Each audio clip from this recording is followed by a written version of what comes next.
So, welcome to another episode of Indisputable Evidence. We're back again. I'm your co-host Anthony Beck, along with my other co-hosts Jerry Brown, your boy Marcus, boy Darnell. Glad to be back. Hope y'all boys been well. Yes, sir, man. Great to have you back, man. We missed you, dog. Mm-hmm.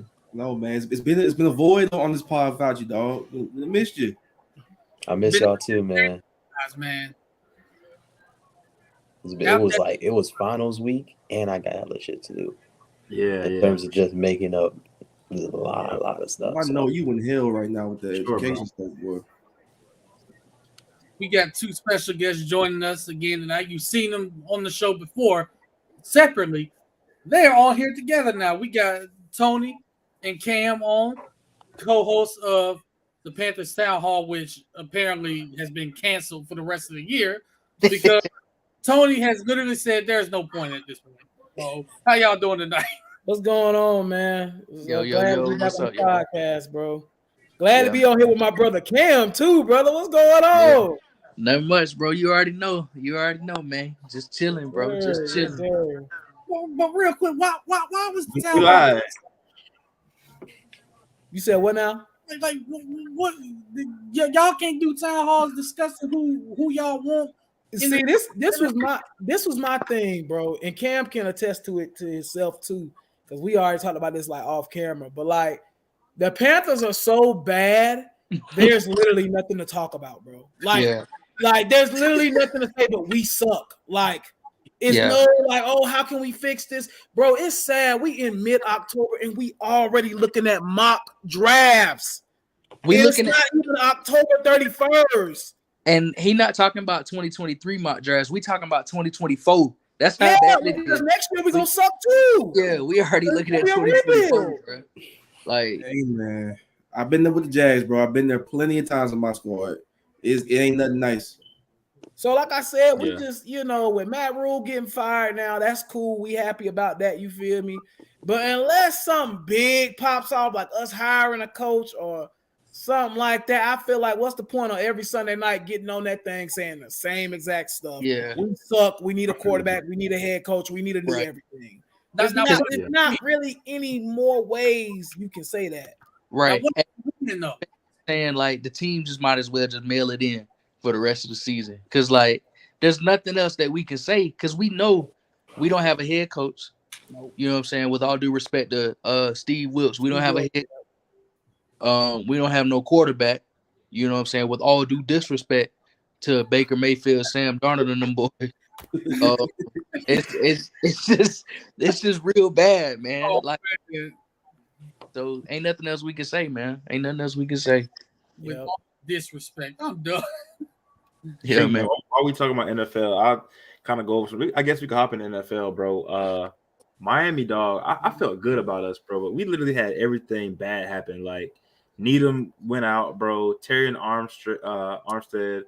I mean, it's just bad, bro. Like one of our main tackles had I think he had a rating of like 4.7 or something. Yeah. You saw that? I saw that. What was this guy's name? PFF? Well, yeah, PFF scored it, and it was just like he's like one of the worst. Yeah, so his name was that shambolic, bro. I have to pull it up. Let me see.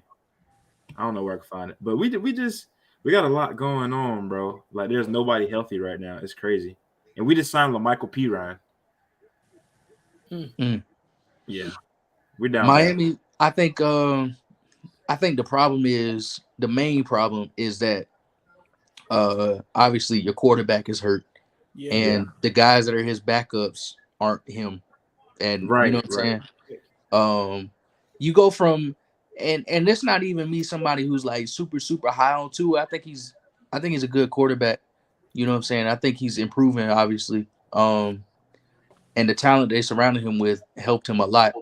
But I think when you go from him to somebody that me and Tony know their abilities through and through, or excuse me, their lack thereof, and Teddy Bridgewater. Like it was so bad. We call him Teddy Flintwater. It's bad, bro. Hey, Cam, what free call? Snooze, bro. Oh my God, snooze, man. Like, man, come on now. Even last year, last week, niggas were talking about Skylar Thompson like he was the next coming. Like, Who do y'all think he is? That had me crying, bro. I'm not gonna lie to you. I was dying. At least you can have people in the national media talking about is there a quarterback controversy with Cooper Rush and Dak Prescott, knowing darn well. Oh yeah. It's like, come on, man. Yeah, That was nasty too. I have no idea where that even came from. I was like, guys, Bro. yeah, that's crazy. I ain't gonna lie. what the hell? Yeah, no, it was. Y'all know how Tony. You remember when we got freaking Kyle Allen? He started off 4-0 or whatever it was. Yep. And they was talking about some Dan Orlovsky dumbass talking about some. Oh, you can't tell me he's not the future. And then when people started throwing that clip back in his face, he wanted to get mad and act like he didn't say it, even though he clearly said that shit on film. Yep. So it's like they love doing a certain type of quarterback like that, and y'all already know what I'm hinting at when I say that. Oh, bro. You want to say it? You're free to say it. They love doing a certain type of quarterback like that, and They ain't doing Mac Jones like that in New England. I ain't heard nobody saying Bill Zappy. right, Daniel Jones chance after chance in New York. right. Exactly. So it just really it's really a shame. You know what I'm saying? We knew Cooper Rush, and it's not even me trying to bash, bro, because he played very well in the time that as a starter. But my man, you're not no Dak Prescott. You know what I'm saying? Like you're not him. You feel me? Yeah. You know. Top man had a whole playbook. That's what was crazy. He didn't have a whole playbook. His plays that Dak run that he wasn't even running. Right. And they was doing a really good job, I feel like, of scheming guys open. Noah Brown was open probably every damn play, it seemed like, with Cooper Rush at quarterback. CeeDee Lamb, another guy, always open, right? Like they was doing a great job of scheming their wide receivers open while he was there. And I feel like, I talked to one of my friends that's a Cowboys fan, and he said, yeah, Cooper Rush looking good. But me and him both agreed that when it seemed like when Dak is out there, the Cowboys want him to be everything. You know what I'm saying? But and you see other teams do the same thing. It's like when another quarterback comes in, now it's team ball. But when the starter's out there, or when a really good quarterback is out there, they want him to play. They want him to essentially be the only guy out there doing something. You know what I mean? And it's just real weird to me because it's like Cooper Rush's abilities, Dak Prescott can do them and a lot more. So why not have the same type of playbook that you had with Cooper Rush? Do the same thing with Dak, and then just let Dak go be Dak. You know what I'm saying? But now you throwing Dak out there, and you got Dak having to hit receivers that ain't even open. You know what I'm saying? You doing a lot of bullshit essentially because Dak is just so good. You know what I'm saying? But if you scheme guys open, and we talk about this about the Panthers, if you're not scheming guys open, and if you're not doing your quarterback any favors, then sometimes they're just not gonna look that good. You know what I mean? Of course, bro. Exactly. And so I really think, when Dak come back, I think Dallas, they're gonna keep rolling. You know what I'm saying? I think they're gonna get right, of course. And I just think, it'd be a lot better if they kind of ease off of Dak a little bit and stop having him do so much for the damn offense, and let your playmakers go make a play. Yeah, just let it. And I said this. I'm not gonna say it was a good thing he got hurt because clearly it wasn't. But I'll say this: him getting hurt and Cooper Rush having to go back out there did the one thing I've said for the last couple of years we need to do. We got back to our identity, which is running the football. Mm-hmm. Literally, all I was asking us to do: stop trying to be an air raid offense, run the football. Be physical up front, run behind that big offensive line that's played really well this year when there was question marks there. They played really well. Run behind them, and then it opens up the play action pass. You open up the whole offense once you do that. When you're trying to be an air raid offense, everybody's going to know what you're doing. Like, they're going to know, Zeke's 8, 9, 10 carries. It's that. Right. Tony Powell's going to be out there mostly for receiving purposes. Teams are going to pick up on that. So when you get back to your identity, you open up the whole offense, and now the defense is put in a position where they can't load up the box to stop the run because now you can play action pass, and you can throw the ball in, or they can play off, prepare for the pass. Now you can run the ball because you got lanes open. Mm-hmm. Damn And- right. Especially right now in this season in the NFL, like everybody's playing 2 high safeties, and a lot of cover 2 trying to take away big plays. So you gotta keep the ball on the ground a little bit. You gotta hit intermediate stuff. So Dallas getting back to that is gonna be really big from down stretch, especially with how wide open the NFC is. You really just got Philly on top. You got Green Bay has problems on offense. Tampa's got a lot of problems on offense. Dallas probably has the best pass rush, maybe in the league right now, probably. Yeah. So they can go far by just running the ball and playing defense and just keeping playing basically. and playing complimentary football. Yeah. You know what I'm saying? If they go to their stars, Dallas really could end up as probably it'll be number 5 seed, I guess, depending on what the Eagles do. But essentially they'll be the best fifth seed you'll ever see. You know what I'm saying? Yeah, like they'll be the 5th seed, but like they might be like the 2nd or 3rd best team. Right. Exactly. Yeah. Or they can mess around and be the 1st seed, how, like I said, how the Eagles season play out. But like you said, man, the NFC is wide open. You got some teams in the NFC that are trash, like Carolina, right? And then you got teams that are still trying to find themselves, like LA, the Rams, and the 49ers. And really, the only team that you got that's kind of good, you got Philly and you got the Vikings, who lost to Philly. You know what I'm saying? So I think Dallas really can make some noise when Dak come back. And yeah, I think they can as well. But there's another team I kind of want to discuss real quick, and is speaking of Denver, the Denver Broncos. I just gotta ask. To see a lot of people put this on Russell Wilson, right? I almost said Russell Westbrook. What the hell? A lot of people want to put this on Russell Wilson, but here's why it's not really his fault. Nathaniel Hackett, number one, shouldn't be a head coach. He's Matt Rule Jr. Yeah, Told people about Hackett. Told him. The number two, Jerry Jeudy. If somehow, some way you watching this, brother, get your skinny ass in the weight room. Because the reason why Thank you. Somebody said it. Have no strength. Somebody said it, bro. I'm so glad. Get in the weight room. He's a great route runner. He catches everything thrown to him. That's no problem. You have no strength. Get in the weight room because you're getting bullied at the line of scrimmage. Yeah. It's part of why this offense can't go anywhere. Number two, Javonte Williams being out is clearly hurting him. That's a big loss. He's the best running back they had. Yeah. Lost. And on top of that, I'm putting the APB out for Cortland Sutton. I don't know how I feel about Cortland Sutton. I feel like he's the most overrated player in the NFL. People like Cortland Sutton, and I do not understand why. This guy is a glorified. He's a wide receiver 3 at absolute best. Wide receiver 3. He's not a 2. He's not a 1. He's a 3. He wouldn't be a 1 for really anybody in the league, in my opinion. It's so weird with this team because, like, the thing about Russell Wilson offenses, especially now, like they don't really use the middle of the field because he just doesn't see it that well. So you're using the boundaries and stuff like that, but like no one's really getting open too much. And with Hackett calling the plays, he's using Russell Westbrook as more of a classical drop back passer when he's better moving around. And so it's just a really, really bad mix. Plus Russell I don't know what's wrong, but he's cooked. Bad. He is cooked. I think he is cooked.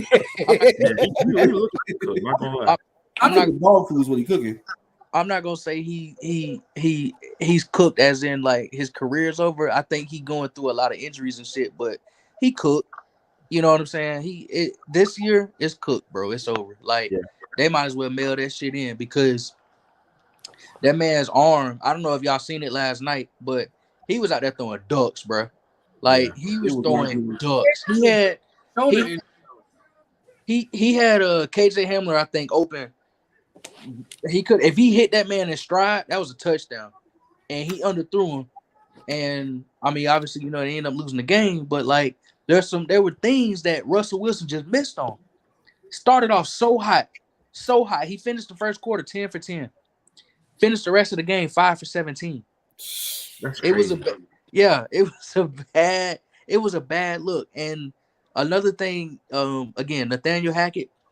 But to talk about the AFC West as a whole, when it comes to coaching in that division, I've said it multiple times. I think the AFC West is the worst coaching division in the NFL outside of Andy Reid, of course. Yep. Yeah, Outside I of Andy agree. Reid. Because Nathaniel Hackett stinks. So Josh McDaniels absolutely stinks. Thinks.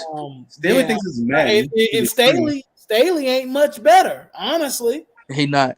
Because he's wasting. He just got talent on that roster. Yeah, That's he's it. wasting. They got way too much talent. He's wasting. I mean, that offense, literally every single position on that offense is solid. Like, very, very, very good. You got all pro wide receivers. You got a top 5 quarterback. You got probably a top 5 running back. Top 5 running back. You got my man's Rashawn Slater. I know he injured, of course, this year, but still, that offensive line is pretty damn good. They got Lindsley when healthy. too. He's Exactly. a lineman, yeah. So So when you get back on the edge, you got Joey Bosa and Khalil Mack. on the Yeah. edge. And on at corner, they got Asante Samuel. really Exactly. good. And Yeah, J.C. Jackson a bit Jackson. disappointing, but J.C. Jackson been kind of Yeah, He cooked this year, but yeah, he's been he's bad. great. He's one of the top guys. And then at safety, you got Derwin James. It don't make no sense how much talent this team got to be getting wasted with the way To be getting cooked like that. Kyle Van Noy across the middle. I mean, they got a really good team. It's coaching. Hashtag coaching matters. You know what I'm That's saying? on offense because Joe Lombardi as an offensive coordinator is not a good idea, especially for a guy that doesn't hurt. Because their offense is way too condensed. There's not enough speed to do what they want to do. They run like 2 route concepts, so Right. Like, it gets balled down sometimes. Yeah. I don't like their. I don't know. I just don't like their. They're way too balanced to be unbalanced. You see what I'm saying? Yeah. They have strengths across the board, and they just run the same bullshit over and over again. And speaking of getting wasted, going back to Denver, that elite defense, because that is an elite. They got a really good defense. That is an elite defense. It's getting wasted because they got a head coach that don't know what the heck he's doing. Nope. I feel so bad for them. And Russell Wilson, I don't think he's cooked. I would say this.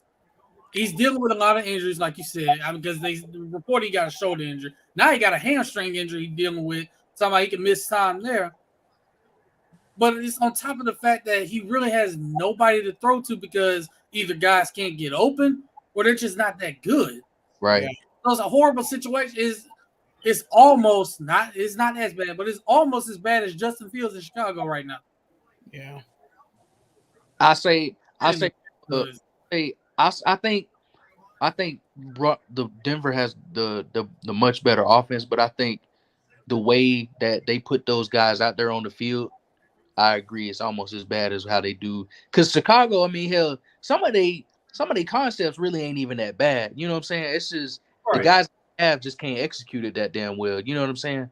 Right. Denver, they have the guys to execute, they just don't have the concepts. You know what I'm saying? It's ugly out there. It really is.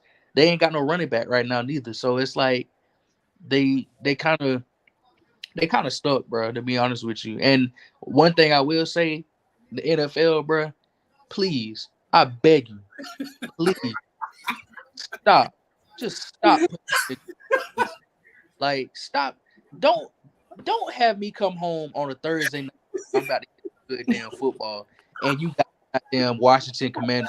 Oh my god! Do y'all know who's playing next Monday? Yeah, it's bad. It's bad. Yes, bad. The Bears and the Patriots. Jesus. Ain't nobody. We can't wait for Mac Jones' masterpiece. That shit stinks. Hold on. Do y'all want to know what was really sad about this Thursday night game? You knew the previous Thursday night it was going to be worse. You left Thursday night saying y'all thought this was bad. Wait until next week. And sure enough, like Thursday night games always been funny money, but Jesus Christ, y'all. Yeah, what's going on here? Like, watching that besides fans of those teams, if they have fans at this point. Like I'm saying, like, bro, I know Jeff Bezos cool with the same day shipping. Can we get same day touchdowns? Right, man. That's what I'm saying.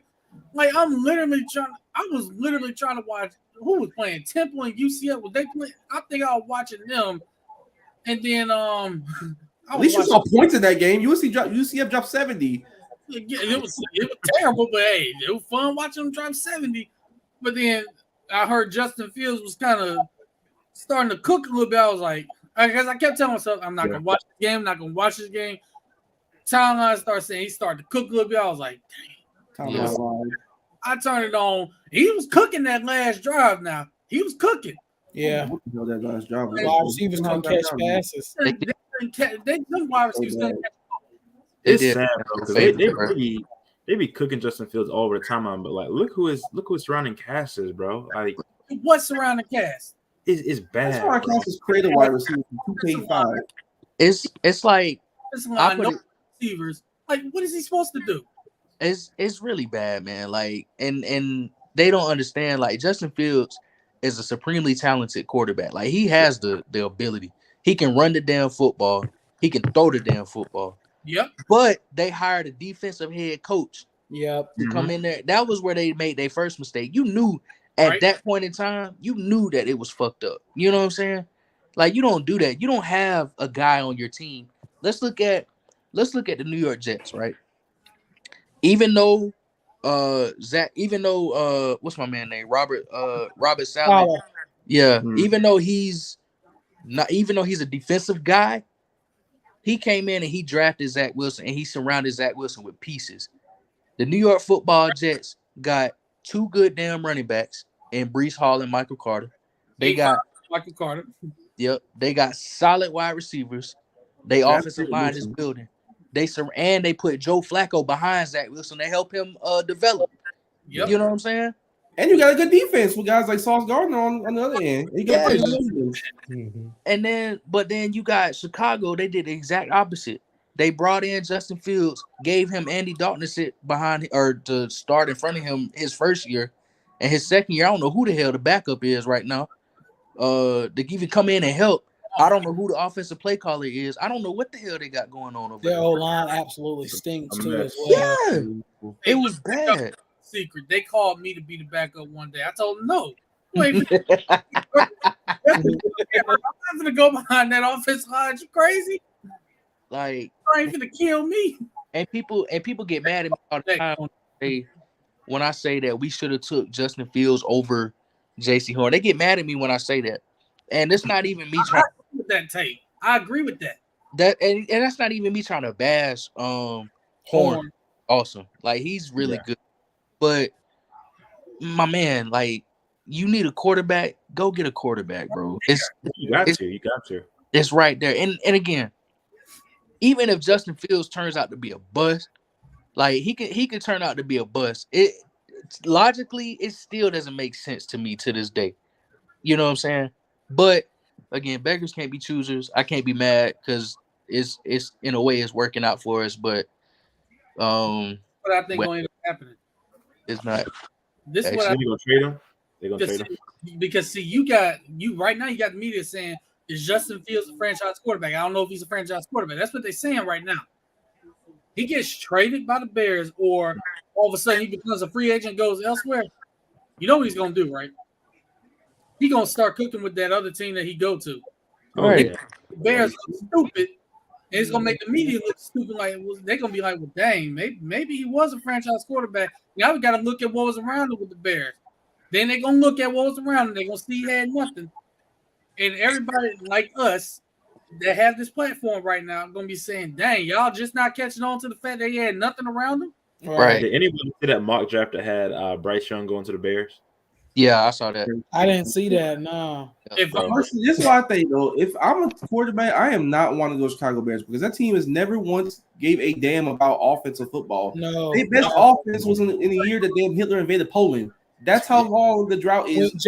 When Jay Cutler is a top 3 quarterback in your franchise history, there is a huge freaking problem. Their best quarterbacks is Sid Luckman, Jim McMahon, and Jay Cutler. Hey, that's nasty, man. It's like you said, man. Like if I'm Bryce Young, if I'm seeing that, I'm pulling an Eli Manning. I'm saying, I was just about to say that. I was just gonna get ready to say that. I'm pulling an Eli man, but you know what? If you do that, you know what they're gonna say, right? Yeah, they gonna. I mean, they gonna say it about him, but at the same time, Would you want to play in Chicago? you want With to that, no, with that like franchise? No. nobody. They shouldn't. And first of all, that mock draft was stupid because Chicago should not give up on Justin Fields that fast. No. Go make that shit work because there are flashes. Like I want y'all to understand when it comes to James Harden got 27.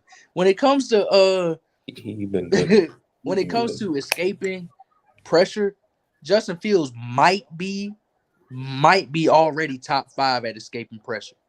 Now, Yeah, obviously, like the fact that he whole has pressure. so much pressure is probably a testament to that. But again, you should see the plays that this guy makes with his legs when it comes to escaping the pocket.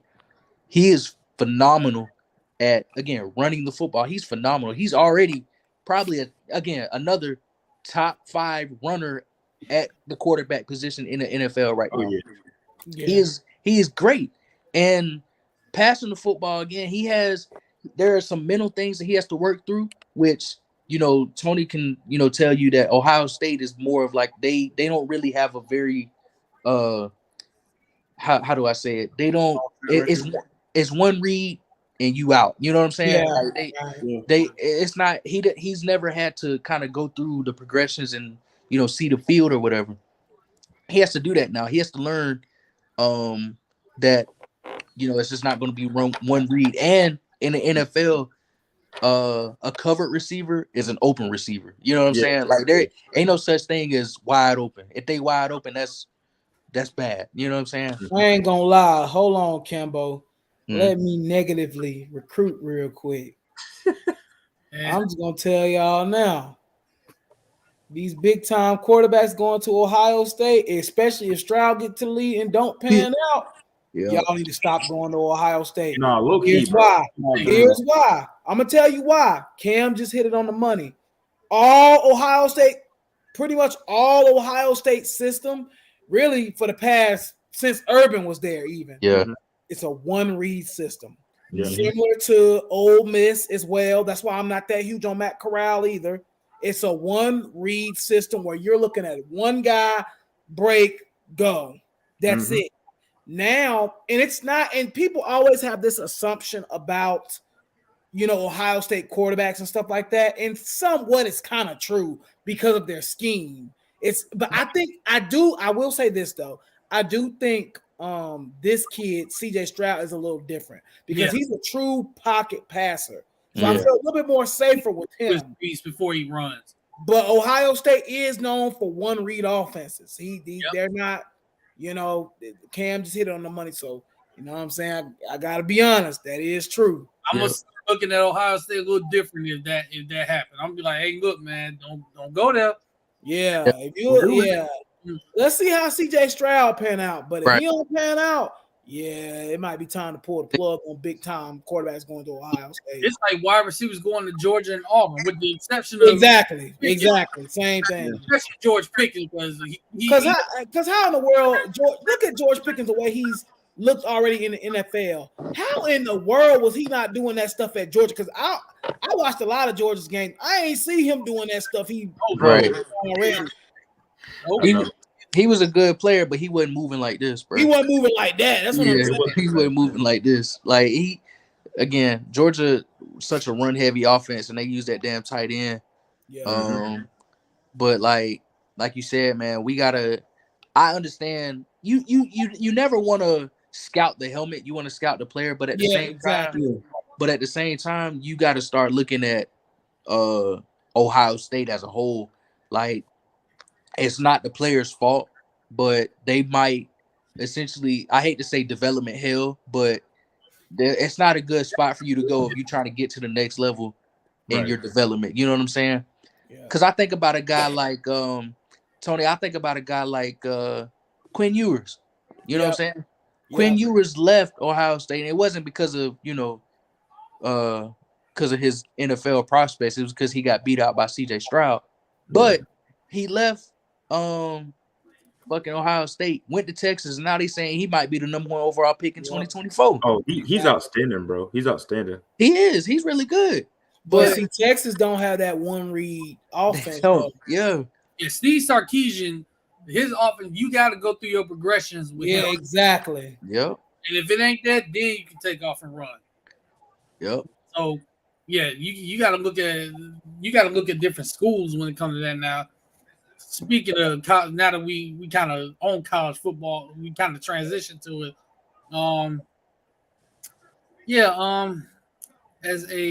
As Florida fans, me, Jerry, and Marcus, we're very depressed. Extremely. I mean, on my damn birthday, they ruined it. Oh, I'm so sorry, bro. LSU and Florida got on Marcus' birthday because they always seem to lose. I don't understand. And we just depressed. We pretty much started drinking at this point. Even Jerry started drinking. Man, at halftime, I say, you know what? Screw this game. I'm gonna go cut my cake, get my ice cream, and call it a night. Bro, like, if we being honest, bro, like my expectations for this team was 7-5 at worst, and 9-3, 10-2 at best.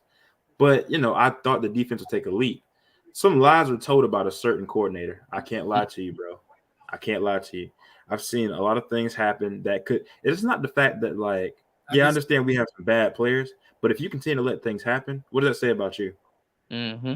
Here's where I disagree with you, though. Because of those said horrible players from Todd Grantham's era, it's a lot of his stuff that he can't even run. Because go back and look at Louisiana's defense the last couple of years. He was the defense coordinator.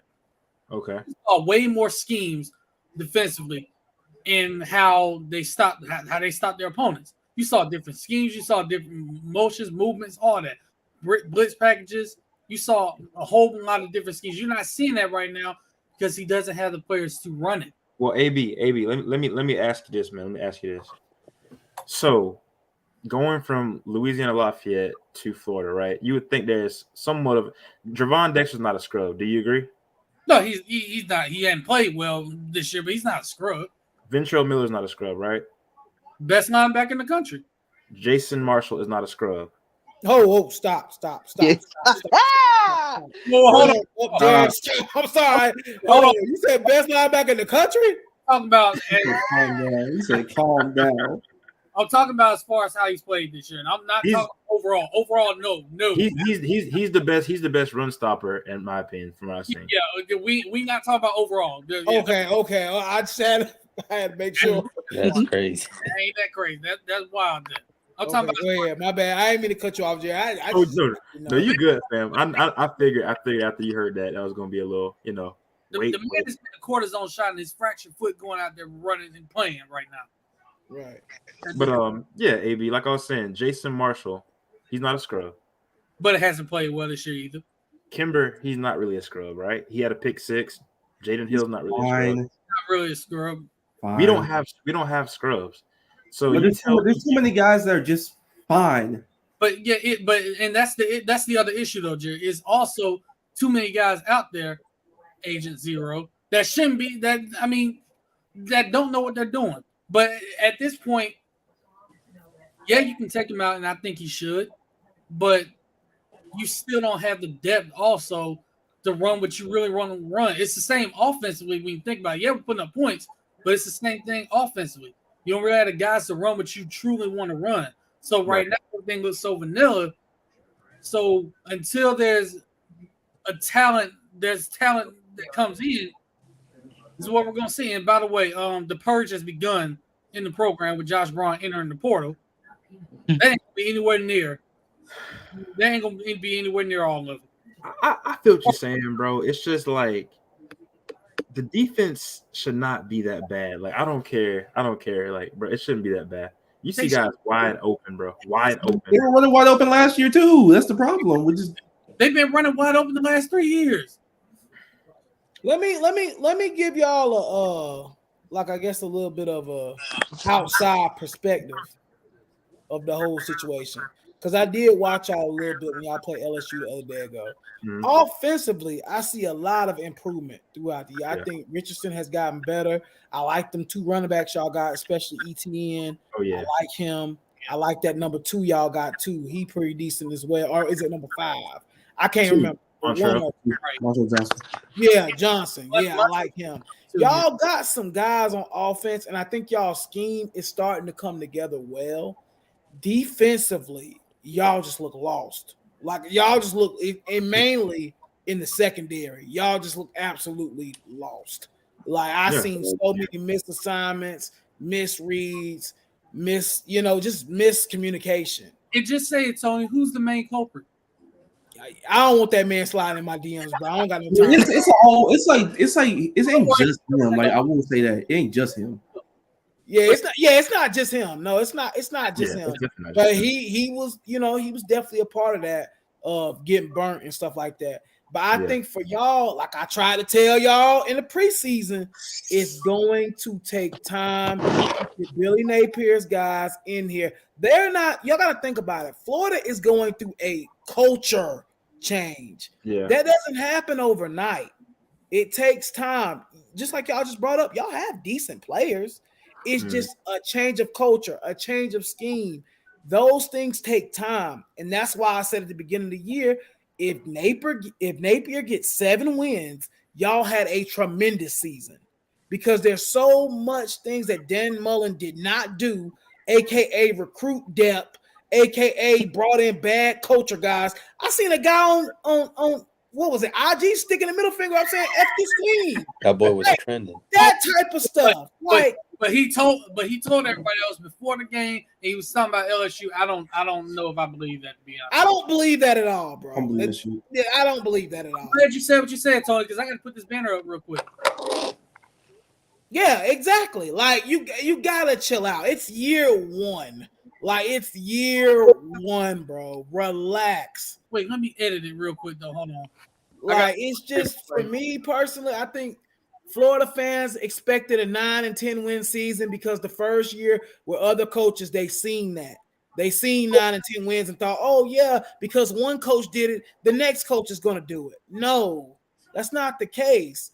It's different situations. So I think people just gotta kind of give Napier time, give him time to recruit his guys, give him time to make the appropriate scheme changes and things that's going to fit the program a little more, and give it time to gel, bro. Like, I think 7 wins for this team this year will be like they had a decent season. And Jay Money right here, shout out to you for joining both shows, really, because he was on last night. And he did say this last night on Inside Florida Athletics, that he can't run certain plays because he didn't have the safeties he had to run the defense he want to run. You can see that. That's the truth. He doesn't. So it's a lot of things that he can't really do. I think once we get a talent influx and we completely flip this roster, because I think this roster is going to get flipped in the offseason, then you're going to see what he's able to do, what he's able to run. So I think it's going to be a lot different next year. Like I said, the roster purge is coming because, it's some guys that's basically going to get told, go. Yeah, it's going to take this recruiting cycle and 2024 recruiting cycle, plus transfer portal in between that to really get this roster to take shape. Oh, the portal. So we can go ahead and get that out the way. Porter going to be jumping. Now, Clemson, on the other hand, love what y'all did until the fourth quarter. Why y'all took y'all foot off the gas, man? Y'all supposed to win by 50. Go ahead, Campbell. Yeah. I mean, let me just say this, bro. Me and Tony have seen this time and time again. And them boys in the whoever do the AP polls, whoever do the college football playoff polls, they've essentially told Dabo by the way that they rank Clemson, they've literally told him, if you don't start blowing these lesser opponents out, we're going to drop you. We don't care if you win by 1. We don't care if you win by 10. Y'all need to be blowing these motherfuckers out or y'all are dropping. And for some reason, Dabo, again, we know Dabo. Seems like he's a kind-hearted man. He cares about other programs or whatever for some reason. It's like, they got a nice head coach over on that side. I didn't want to embarrass his team. Bro, it's not even like that, man. Like, if you a respectable head coach, blow my team out. You know what I'm saying? Like, don't take your foot off the gas because I feel like that's Spurrier. Don't have a when it comes to teams. Yeah, I feel like it's disrespectful, more disrespectful to take your foot off the gas because now you just showing pity on my boys. Don't do that. Play me like you play with anybody else. You know what I'm saying? And so again, somebody said it best. I don't even remember who said this, but somebody said Clemson plays up to their competition and they play down there. Yeah, they definitely do. They definitely do. Yeah, I think game. Yeah, I think the thing with Clemson, and this is just being honest, I think that they knew they were going to beat Florida State. They knew they did. Yeah. Clemson, you got to think about it. These are 18 to 21-year-old kids. Mm-hmm. They know who's going to win. They know who they better than. They knew they were going to beat Florida State. I think they kind of just got bored. And once they got up big, because at one point I think the score was like 34 to 10 or something like that, or 14 or something like that. And you knew because Clemson is who they are, they ain't coming back to win this game. Like, it's just that's the way they were looking at it. But yeah, I mean, Clemson should have won that game hugely. I was very impressed with DJU. He missed some reads though, but he did still have a really good game. Yeah. The offense was just different this year. Who told you this? You know, yeah, DJ's really turning around, man. I mean, I'm proud of him. I'm happy for him. I'm like I said, I'm glad he's turning around because this Clemson team looks a lot better. They look like a playoff contending team. That's what we expect in Clemson. We don't expect anything less than that. So you know, we ain't South Carolina. We ain't sitting around wanting to be 7 or 8 wins. We trying to win, you know, championships around here. Right. So, I think we're at the right place. I think our defense has to they've done good the last few weeks. They kind of slacked off this week. And once again, I think that goes back to they knew they were going to beat Florida State. They knew Florida State was hurt. They knew they were just better than Florida State. I mean, even healthy. They just knew. Right. So I think the defense kind of has to wake up. Myles Murphy looks like an absolute stud. He was top 5 pick in the draft. Damn sure. Who else I'm impressed with on that D-line? Who? Peyton Page. Yeah, absolutely. Yes. What I've seen from Peyton. Yes, Peyton Page has been really good for us. I'm really excited about him, man. He's been next up. And KJ Henry as well. Like him coming back to school has looked like an absolute amazing thing because he's went from probably not getting drafted at all or like 6th round pick. So I think he can legitimately sneak into the bottom of the first. Yeah, I think he can maybe make it to the back end of the first round, like the way he's playing, especially if you get Clemson in the playoffs or in these big games and he's making plays like he's been doing. I think they said KJ Henry has he's caused the most disruption in the backfield out of all the edge rushers. That's Will Anderson. That's everybody. He's caused the most disruption in the backfield. So, you know. Can we afford a half? Can we borrow him for the next year or two? I mean, no, bro. Nope. We need KJ, bro. KJ been hooping. Yeah, bro. I like the NIL deal. So in the fourth, I like big 33. Root. Yes, bro. Root, man. He nice with it. Yeah, Clemson loaded that D line, man. That's one place they just got a lot of depth, man. And you got Brian coming back also, so that's another piece on that line. He missed. He looked a little sloppy last game. I ain't gonna hold you because he missed that. I don't think he put up any stats. Like he missed a tackle too, but that ain't me trying to bash, bro. Like I know we know what he going through. Yeah, and we know when healthy, he probably the best defensive tackle in the country. Yeah, facts. I have to give Jalen Carter, honestly. Yeah, I got to give it up to. I think Nate Wiggins played a little bit better too. Man, Nate Wiggins been playing good for the last 3 weeks. Like people joked on, including me. I'm people. I definitely did. People joked on him after that Wake Forest game, and ever since then, he's just put his head down and played great football. NC State, he shut guys down. At the week after that, when we played, I can't remember who we played. He shut guys down. Florida State, he shut guys down. Like he's been doing really, really good. So I just want to give Nate Wiggins some credit because a lot of people slandered him because of that Wake Forest game, and he's really turned it around since then. So kudos to him. Yeah. I think it was somebody else out there at corner or at DB. I'm trying to think of bro, Bro, what's my man name? God. Is it number 1, bro? Yeah, Makuba. No, not Makuba. My fault. No. It was damn sure ain't no Fred Davis. It's No. Damn, Yeah, Fred. it's Fred Davis, bro. it ain't. They It ain't benched Fred. him, y'all. Like he has Yeah. not been back on the field. Yeah, Damn, they Fred did. Davis. They have completely put him on the bench. Who's He the doesn't other? even get in the game at all. I think the only time he crazy. gets in now is for like kickoff. Like that's Yeah. it. Damn, So I Fred. expect him to he's probably gonna hit the portal. But I would be like, thank God if he does. Who's the other safety? Is it 23? Who am I thinking about? 25, Jalen Phillips. Yeah, that's what I'm thinking about. Yep. Yeah, he's the other safety. Yep. Man. But Wow, man. nah, Fred Davis, he either hitting the portal or he hitting that CDL application because it's That's it, bro. it's Because ain't nobody gonna take him out the portal. Yeah. yeah. Don't It's, get a CDL license, man. Hey, and the thing about him, renewed today, so the process is gonna be easy for the CDL. yeah.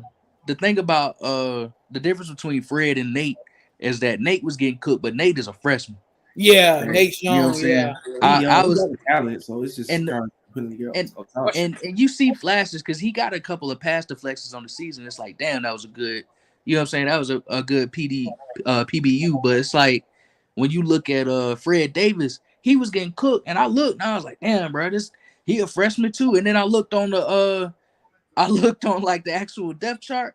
And that man was like a red shirt junior or some shit. I said, hell nah, you too damn old to be getting cooked like this, bro. Mhm. Like you not getting no better. You know what I'm saying? Yeah. So you yeah. got for you, man. No, it's How do you feel about Syracuse game? I mean, I feel pretty good. You know what I'm saying? I'm kind of in a weird spot though, because my little cousin, y'all know he starts. He's Yeah, a you told us starting about in for Syracuse, and he's having a hell of a year. He had 2.5. He had a sack and a half last week against NC State. Had like 5 tackles.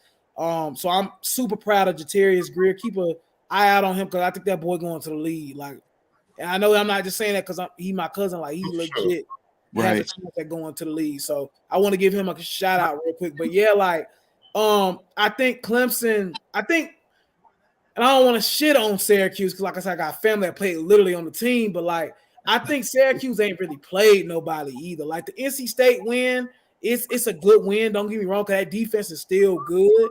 But like, come on, bro, they ain't have Devin Leary. Leary out for the year. Yeah, the offense is still compromised out there. So like exactly. Like Wagner. Like, who is that? I don't even know. Is that a high school team? Like, what are we talking about here? Like Virginia, they barely skated out of there. Purdue, they not really beating. They inconsistent. Yeah, they not really beating good teams. They handle the business. I'll give them that. But like, they handle it. Yeah. Like I said, I'm not trying to. Dino Babers is doing a great job with them this year. But as far as them coming to Death Valley and you know beating them boys, I don't see that happening. But I know one thing: 54 for Syracuse, he gonna want this game. He grew up a Clemson fan. He gonna want this game badly. I'm pretty sure he gonna show up. So you pulling up? Who is 54? That's your cousin? that's my cousin Jatarius Greer. He played DN for Syracuse. He's starting. Word. So I'm pretty sure he gonna be up for this game. Trust me. Oh, It's homecoming for him. So yeah. You going to it? Nah, I'm not. Some of my cousins and shit, they are, but I'm not going. Dang. He asked me, was I coming though, but I ain't going. Yeah. I think Syracuse, this is like a trap game. It can be for Clemson. If they not careful. If they come in with the mindset, like Tony was saying earlier, if they come in with the mindset knowing that they're essentially a lesser opponent, and they basically, you know, if they don't focus, I think Syracuse can make some noise. Yeah. But again, like Tony said, them coming to Death Valley, you know, Clemson essentially peaking, getting better. You know what I'm saying? They playing better every single week. It seems like that offense is rolling right now. Yeah. So if they just keep playing, if Clemson just keep playing their brand of football, and you know they just keep improving, I think we'll handle business in Death Valley.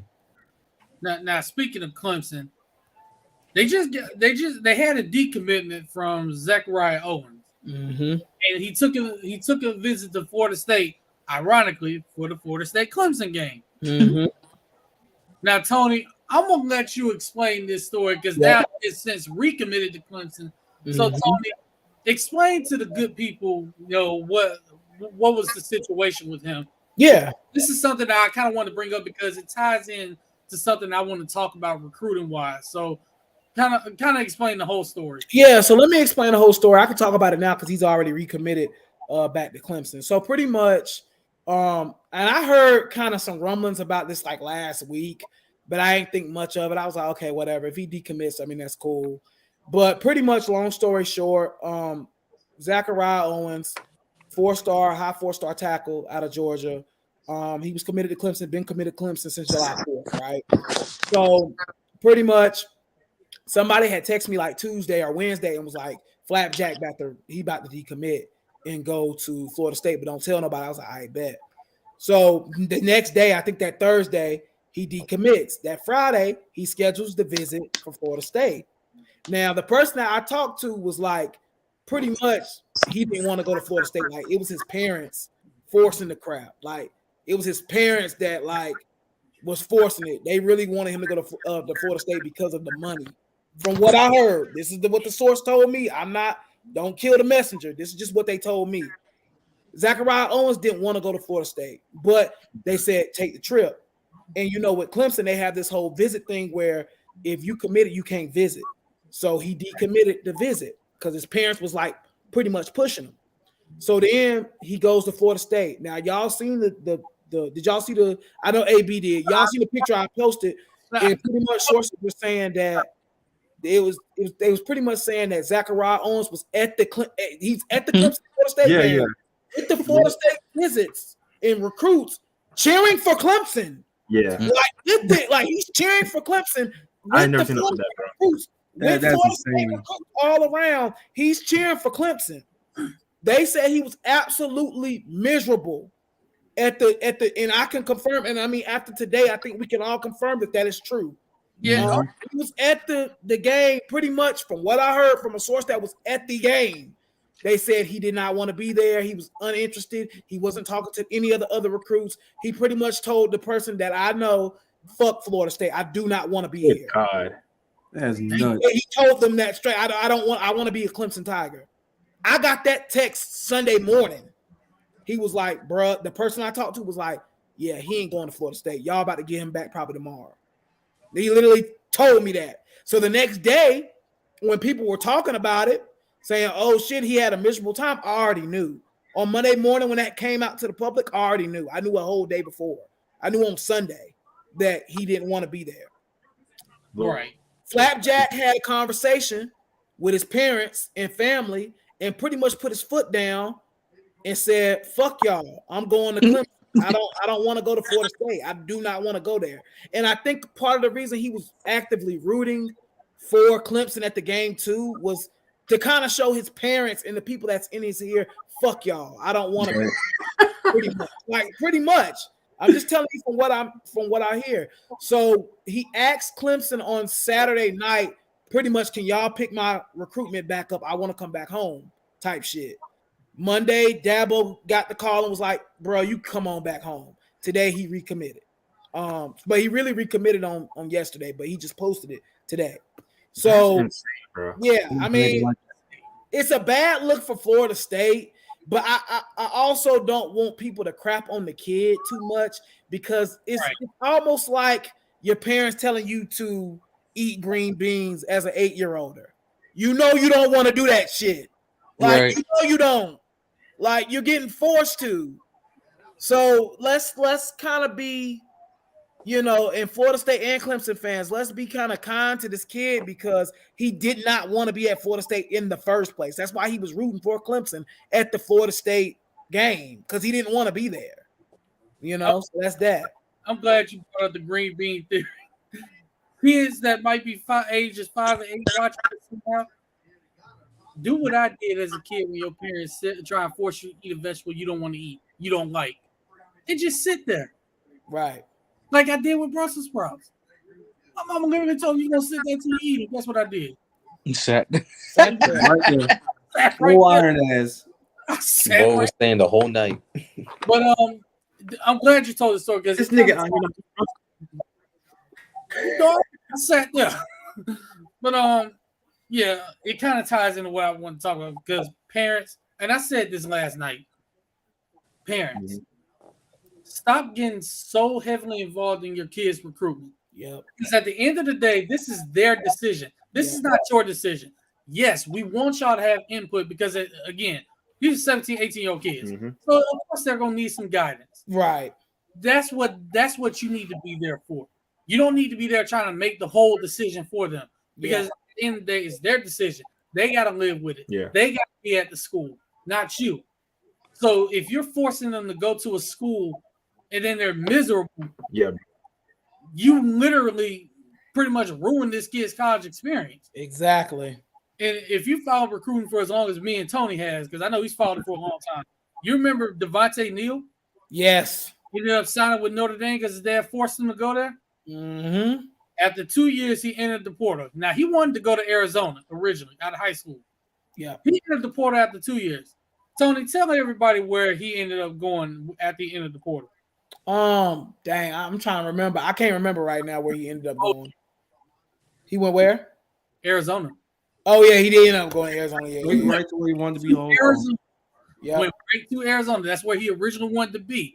So you have situations like that pop up all the time. It's like I said, just don't get so heavily involved in their recruitment to the point where you're making the decision for them. And the thing was, bro, about this situation was like they originally didn't want him to go to Clemson because of money. Like it's literally the money thing. Like it's money, bro. Like Florida State, I guess, was giving more NIL money over there, but Owens had already said, I don't really care about that. I feel at home at Clemson. He had already said that because he originally didn't want to go. He originally already didn't want to go to Florida State, but his family kept pushing the Florida State thing. And he finally put his foot down and said, nah, bro, I'm not doing that. I'm going to Clemson. And he lucky that Dabo picked back up the offer. Because he could have said nope, because we just offered another tackle from Utah that's technically rated higher than Flapjack. So he lucky that Dabo took him back in. But, you know what I'm saying? I'm glad he did, though, because that kid didn't deserve that. His parents need to just shut up and just sit back, bro. Yeah. Let that kid make his own decision. Jay Money, I will say this. I get it, but it ain't anywhere near that. That woman got up on national TV and left. That shit was crazy. That was wild because I knew everybody was there. Everybody was sitting there like I knew them. Like the guy that sat in the chair after she won, like I'd known him for a while. Mm-hmm. So it's like she got up and left. Yeah. Like you can't. That was on national TV. We all remember Alex Collins bomber stealing the letter of intent, driving off with it. Yeah, I remember that. On him at Arkansas. I mean, you hear stories like that. That still to this day is one of the wildest stories I've ever heard. So wait, she that was he tried to commit to Alabama, wasn't it? Or he tried to commit to Florida State or something? He wanted to go to Arkansas, and his mama wanted him to go to. Oh, you talking about Copeland or Collins? I'm talking about the one that walked off the stage. Oh yeah, yeah. His mom wanted him at Alabama. Oh, Cope! Oh my God, bro, and that was crazy. Where he ended up committing? He went to Florida. He ended up going to Florida. Okay, yeah, that's my. And you knew he was going to Florida with the color suit he was wearing. I mean, come on now, that was a dead giveaway. Yeah. It was orange. Yeah, no, he had a red suit on. He had a red suit on, but it was one of the things where it's like he ain't picking up that Alabama. Troll, no, obvious troll. Right. Yeah. But yeah, man. But Owens too. Just to add on to this, Owens is gonna be a mid-year guy, so he's actually gonna be in Clemson in like 2-3 months. So I'm happy for him. Oh, glad he's one of them. Yeah, he one of the mid-year guys, so he'll be at Clemson probably right after Christmas. So, so I'm happy for him. I'm glad that he's told his parents pretty much fuck off. I'm making my own decision. So good for him.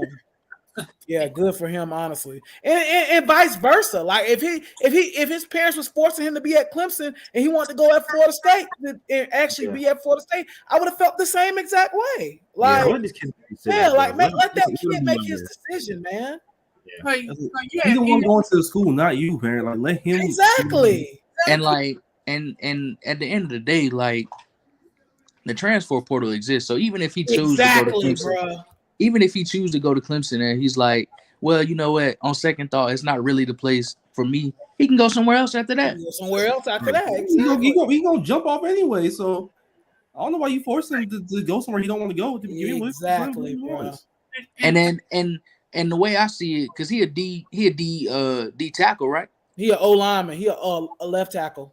Oh, he's a O lineman. Okay, never mind. Yeah. I was gonna say if we talking about D line, then he definitely should have been at Clemson because the way we be spitting out prospects for the defensive line to go to the NFL, bro.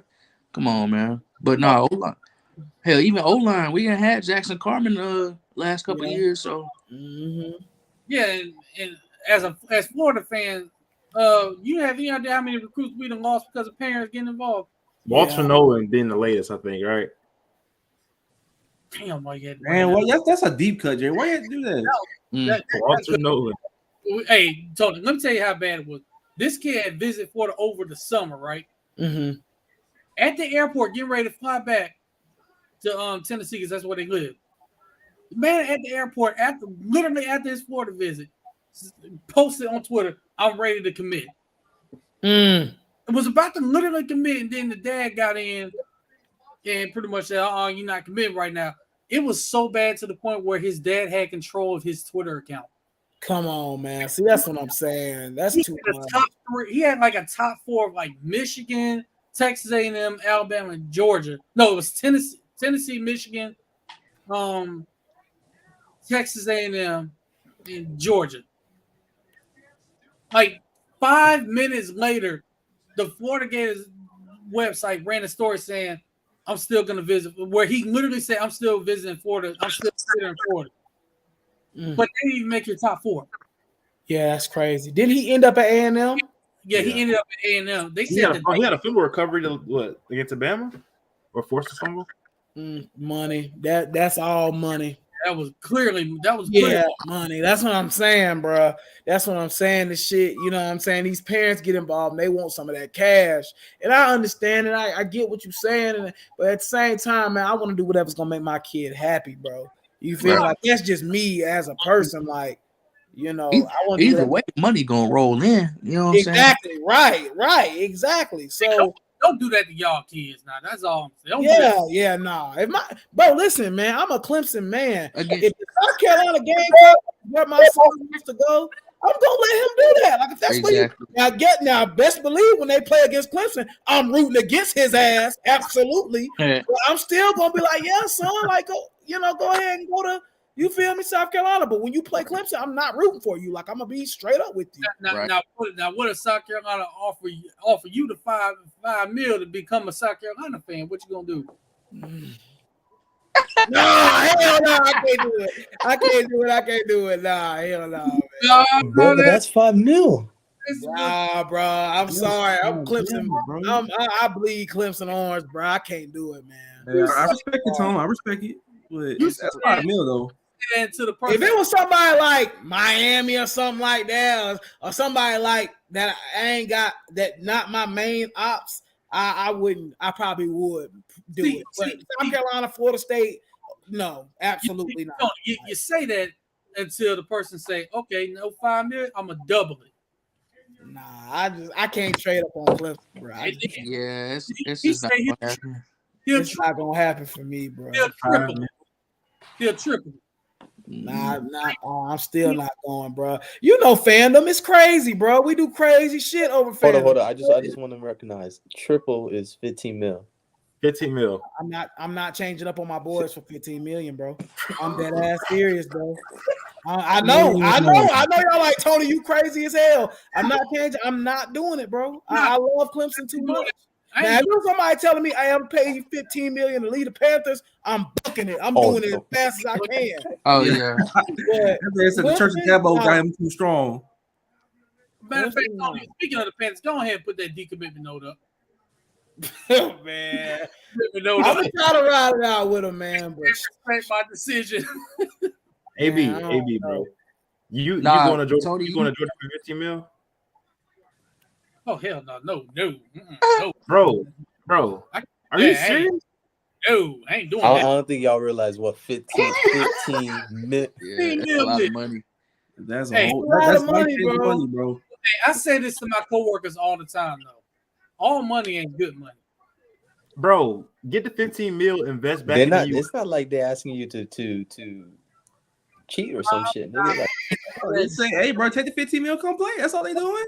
Take the 15 mil and throw interceptions on Oh, purpose, bro. to play?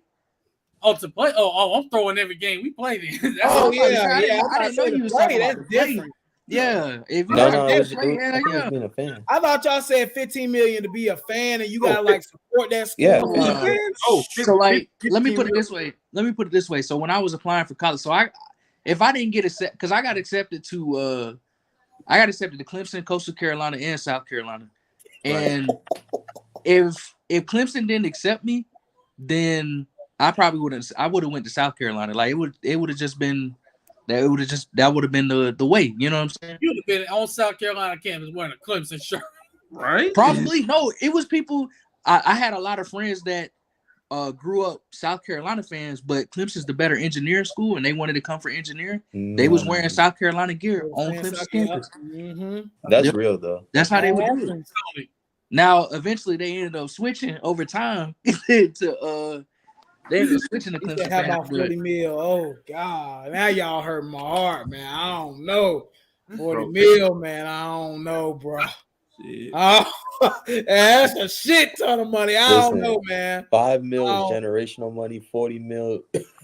Bro, Man, 40 they mil. tell me, Yeah, I I might have to switch 25 up mil to go to for a FSU, year, man. bro. I'm taking that Just shit. for a year though. What's the terms of the contract? If I only gotta be a fan for a year, some shit like that, yeah, I'm taking that 40 million. But if it's like you can never go back to Clemson, you can never be a Clemson fan ever again, I don't think I can do it, bro. I'm so serious. right? Like when I tell y'all Clemson is my favorite sports team, football wise, like in sports period, I wouldn't even be the same person. I feel like if I wasn't a Clemson fan, bro. Right. Like, Bro, honestly, I'll take 40 mil to not hear a black quarterback get slandered again at UF. Sure. Why not? For sure. That's easy. oh, he said for a year. Oh, yeah, for a year, yes.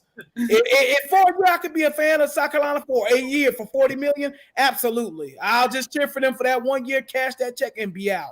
But hold on, y'all. Since we talking about, and I ain't trying to control y'all podcast or nothing, but since we talking about South Carolina, I gotta give a shout out to Tennessee, and I'm gonna tell you why. Shout out to that boy Jalen Hyatt from Irmo, South Carolina.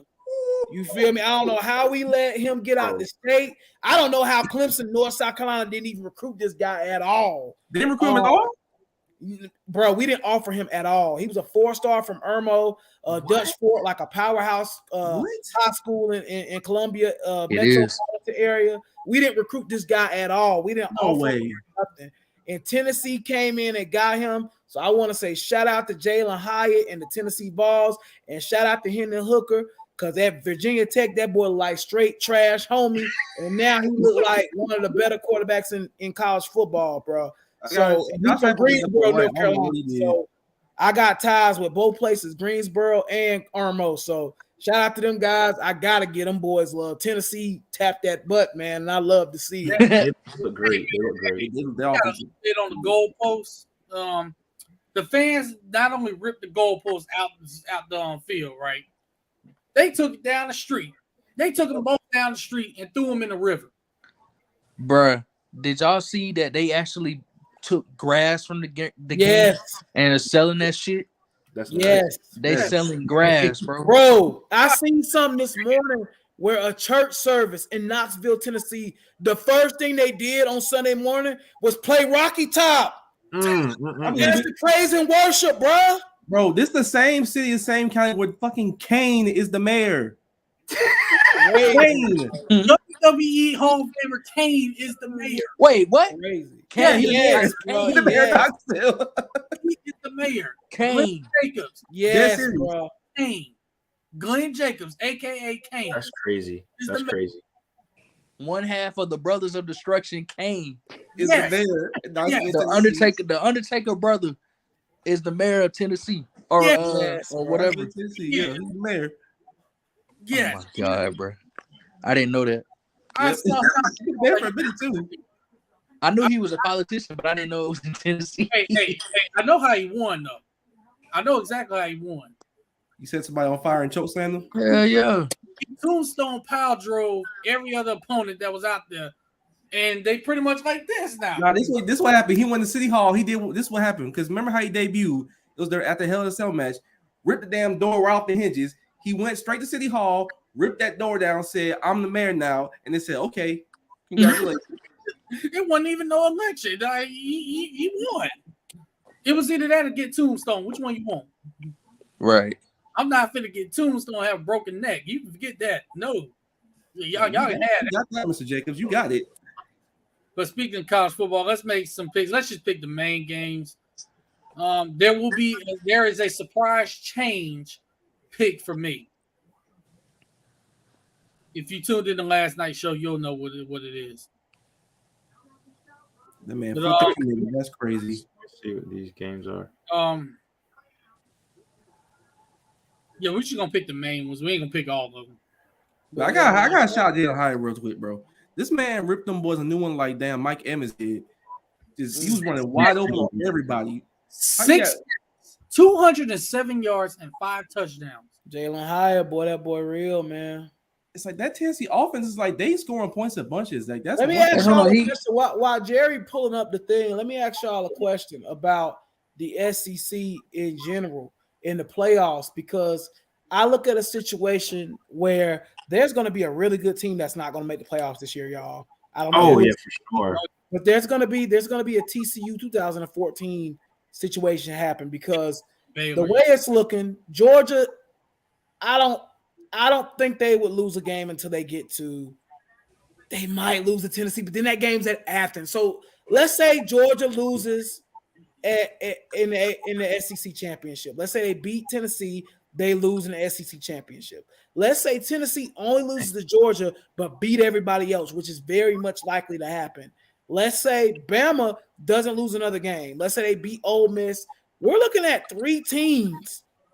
We're looking at 3 teams in the SEC with that one are loss. going to be 10, 11, 12 win teams.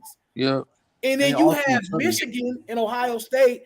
They're going to play each other. But if Michigan and Ohio State play a close game, either one that loses, if it's a close game, who's to say that they're not going to get in? Then let's say Clemson goes undefeated, right? Let's say that happens. And then let's say TCU goes undefeated. Hold on. You know who's going to be the odd man out? And it's going to be crazy because they have the head-to-head. It's Tennessee. Yeah, I was about to say it's gonna have to be Tennessee because they're not playing for the that happens. Because they're not playing for the conference championship. Right. Yep. But it would be hard to not just for me. That's true. But it would be hard for Tennessee not to get in when they literally only losses to the number 1 team in the country. My thing is right here though, like it would be a situation where if they say that happens, okay, Clemson's a lot, Bama a lot, Georgia probably a lot. So it comes down to Ohio State or the Michigan Big Ten winner. Yeah, what about TCU goes undefeated? Yeah, Ohio State wins out, they're in. Right. So, yeah, that's the odd man out. But see, here's the other reason why, though. Here's the other reason why. You said Bama don't lose another game, right? So that means they beat Georgia in the SEC championship, right? Georgia beat Tennessee. Georgia's only loss would be the Bama. It'd be like last year. Yeah. They're guaranteed a spot. Yeah. So I think I was telling people earlier today, I think Alabama got the easiest path to the national or to the college football playoff, even right now, because we know Alabama, they liable to lose one every year. We know it happens. You know what I'm saying? They're liable to lose one. Mm-hmm. We know that they're going to be a lock for the the SEC West spot.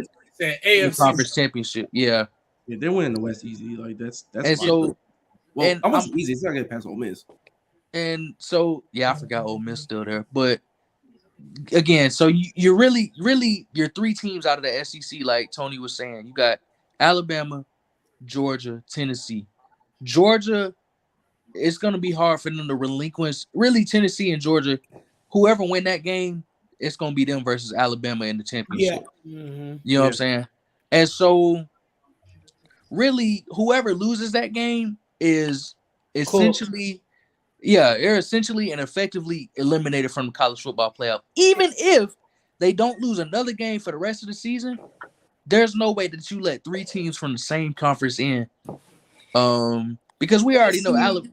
Because they're gonna be off of bias. They're gonna see Cam. That's why I was arguing with USC Trojan fans because they were like, "Oh, we still got a chance at the playoffs." No, you don't. You're cooked. No, you're done. Yeah, they are done. You are not. If they win every other game this year, the USC Trojans are not getting in the playoffs. Same with Clemson. If Clemson loses the game this year, they are finito. Yeah, it's over. If you don't play in the SEC, you got to go undefeated. You got to go undefeated. That's the only way you getting in. Yeah, because everybody else, man, like you said, think about the Big 10, think about the Big 12. You was talking about like TCU potentially sneaking in. They might go if they go undefeated, they still might not get in. You know what I'm saying? That's how crazy it is. So you already know USC, they cook, bro. Because USC's done. They already don't respect the Pac-12 in the Pac-12 chances died when Florida beat Utah. Yep. Yeah.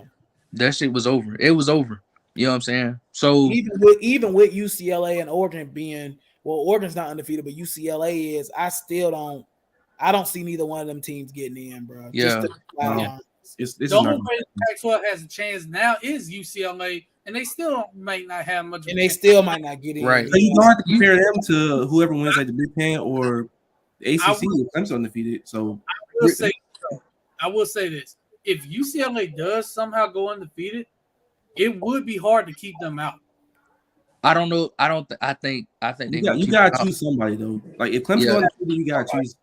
Because let's put it this way. I put it this way. So let's just say, so you got your SEC championship is in, and I say your SEC runner-up is in. Unless that team has 2 losses, I think both of your top 2 SEC teams are in, right? Whether that be Alabama and Georgia or Georgia, Tennessee, or Alabama, Tennessee. You know what I'm saying? Right. They're in. Your other 2 spots, it's going to be either Ohio State or Michigan. I think we can all agree there that they're going to put one of those 2 teams in. And this is, essentially thinking that it's 1 or 0 or 1 losses, right? Right. And so that leaves ACC, Big 12, Pac-12. And when you look at the conference from head to toe, I think the ACC is probably the strongest out of all of them. Yeah. Because they've had probably the most ranked teams outside of the SEC this year. So I think they'll put in they'll have to put in Clemson if everybody goes undefeated. If TCU, UCLA, and Clemson go undefeated, they're putting Clemson in. Right. Now looking at this slate, let's start with Mississippi, with Ole Miss LSU, because that's going to be a tricky game. Yeah. Is that game in? It's in LSU. It's the CBS game. I mean, Mississippi State has shown. Not Mississippi State. Excuse me. Ole Miss has shown they're able to run the ball. That's one thing they can do really, really well. Jackson Dart, Zach Evans. What's my guy from? I think his name's Bentley. Jenkins, I think. Yeah, they got some guys, man, running the ball. And it's kind of weird seeing that with Ole Miss because we're so used to seeing them fling it around. But I mean, running the ball, if LSU run defense stinks, they're gonna get plummeted. Like they're gonna get bludgeoned. But we're gonna find out a lot about Ole Miss this week because Tennessee went in there and absolutely annihilated LSU. If Ole Miss does the same thing to LSU this weekend, I ain't gonna lie, Bama might have a game on their hands in a couple weeks. I agree. I got Ole Miss winning that game too. I think running the ball, their ability to run the ball, I think is gonna be the difference in this game. I mean, as you saw, we were able to run the ball on LSU. I think Ole Miss, just the way they got that thing rolling, Zach Evans, Quinshot Judkins, I see them coming out on top winning this game. Yeah, I see LSU falling way back down the earth here. Ole Miss gonna handle business here. Yeah, man, I got Ole Miss as well, bro. I think too talented. I think LSU coming off of a big win at Florida. They only gonna play like that against Florida. You won't see Jaden Daniels have a better game than that. So I got Ole Miss easy. All right, what's next up? I'm gonna say I got Ole Miss. My fault, yo. I got Ole Miss though. Oh, you good? You good, Cam? I got Ole Miss. Revenge game for last game. What they did to. Yeah, I don't know if I said it, but I got Ole Miss as well. You got Texas and Oklahoma State. Oh, that's another good one. Ooh, Spicy. I'm gonna go Oklahoma State in this game. I think they're looking for a bounce back after blowing last week's lead against TCU, losing in double overtime. I think it was 43-40. I think they bounce back this week and beat Texas. It's gonna be a close game though. Yeah, it's gonna be a close one. I think I'm gonna go. Oklahoma State as well with them being at home. I'm gonna take Oklahoma State. yeah, this game is not going to be a defensive struggle. I'll tell you that much. Like these teams going to go up and down the field. I think I'll take Texas here. Actually, I got Texas as well, Marcus. I got Texas as well. I'm gonna go Longhorns, just because I think I still can't get over the fact that I think that if Quinn Ewers was healthy, they would have beat Alabama. So I'm gonna go Longhorns. that boy is valid. He is nasty. I got the Longhorns too. I like their win that they had last time. Yeah, for sure. They had to get it out against Iowa State though, but they did it. They're super balanced. That's what I like about them. You got Cincinnati and SMU. Cincinnati. Yeah, I think I'm gonna take Cincinnati in this game as well. Yeah. Yeah, I got Cincinnati. Close one. I don't SMU know much. I don't know much about either team, so I'm gonna go Cincinnati because they rank. Hey, honestly, SMU. SMU's a tricky team. Like, they got to get off and Taylor Mordecai at quarterback, but I'll take Cincy. Yep. I see. Anybody giving Iowa any shot against Ohio State? I'm not. Fuck no. No, that game's gonna be over by. It starts at 12. It'll be over by 1:30. You being nice. 1:30. I would say it will be over by 1:30. I mean, I will say Iowa has a decent defense, but they're not. They're not athletic enough. That offense is one of the worst in college football. They ain't. Ooh, that's number one offense in the country in 1964. Yeah, exactly. Spicy game. Memphis and Tulane. Look at Tulane making a debut in the top 25. Ain't that spicy? Give me Tulane. I saw Memphis blow a lead against Houston. Give me Tulane. Was that Memphis that just lost to ECU the other day, going like triple overtime? I believe it was. Yeah, Tulane. I'm gonna roll with y'all said and go Tulane. Yeah, Memphis blew like a 10-point lead. ECU ended up coming back beating them, I think, in like triple or maybe even quadruple overtime. They're just unserious.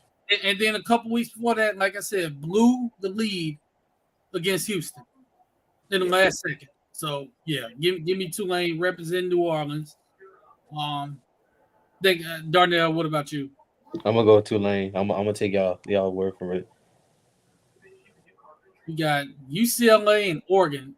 Game day will be there. Chip Kelly returns to home to where it all started, Oregon. Yep. Are y'all ready for this, bro? I know who I got. I'm taking Oregon. I think Oregon's gonna win this game. I cannot believe I'm saying this. Wow. I hate myself for saying this. Bo Nix is playing decent football. I cannot believe I'm saying this. God, it hurts. Elijah Robert E. Lee Nix. Yeah, this hurts, bro. I gotta give him credit. He's playing. Time out. What did you just say, Marcus? Beauregard, Elijah Robert E. Lee Nix is playing good football. I did not think I'd ever hear that sentence. Yeah, he's playing decent, man. I can't. He said Robert E. Lee. Is that seriously his name? No. Oh, man. Anthony. Come on, AB. I'm like, oh, time out. You can't just be coming out saying that. Look, come on, bro. Like R. Kelly said, use your common sense, bro. They think it's not his name. You sure you want to be quoting R. Kelly right about now? Hey, man, that's what he said. Oh, Don't wow. free that That's- man. Oh man. He also said he don't see nothing wrong with it. I ain't gonna say it. Never mind. Anyways. Man, I mean, UCLA's been a great story. I mean, Chip Kelly got these boys rolling. I can't believe I'm going to say this. Tony, I agree with you. I'm picking Oregon. I can't believe him. Bo Nix is actually playing some good football. He right is, bro. It hurts me that he's playing so good. I It's think he's killing me. scared of him right now. It's killing me to say that. Like he's not getting in the way of the team right now. So that's an improvement. But Yeah, I'll still it take UCLA is. because I believe in DTR's improvement this year, which I did not think I'd actually see it because he's Yep. a guy that started off with promise, tailed off for a little bit, and then he's finally coming out right now. So I'll give him his flowers this season. I think I'll take UCLA. Yep. I'm a roll. I got UCLA as well. I like their balance that they can run the football at their big back, and I think DTR provides, a different element with his leg. He seems like he's been making better decisions this year, man. He looks pretty good, so I got to take UCLA. Yep. I got Mr. Clutch DTR himself. Yeah. And a close one against Oregon. I'm gonna say it's gonna be close. I think it's gonna be down to the wire.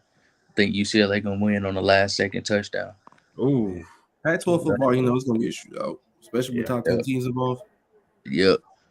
And it's 3:30 p.m. So you mean to tell me we gonna actually get to watch it? Yeah, we actually need to watch it. Like, It was either that or a Pac-12 After Dark special. Yeah. Yeah, I'm tired of them. What was that? That was who was that? Was that somebody was playing at fucking 1 a.m, bro. A couple weeks ago. It was ending at 1 a.m, but it was still on. I think it was like Oregon State. It might have been, bro. It was two ridiculous ass teams, bro. Like, not trying.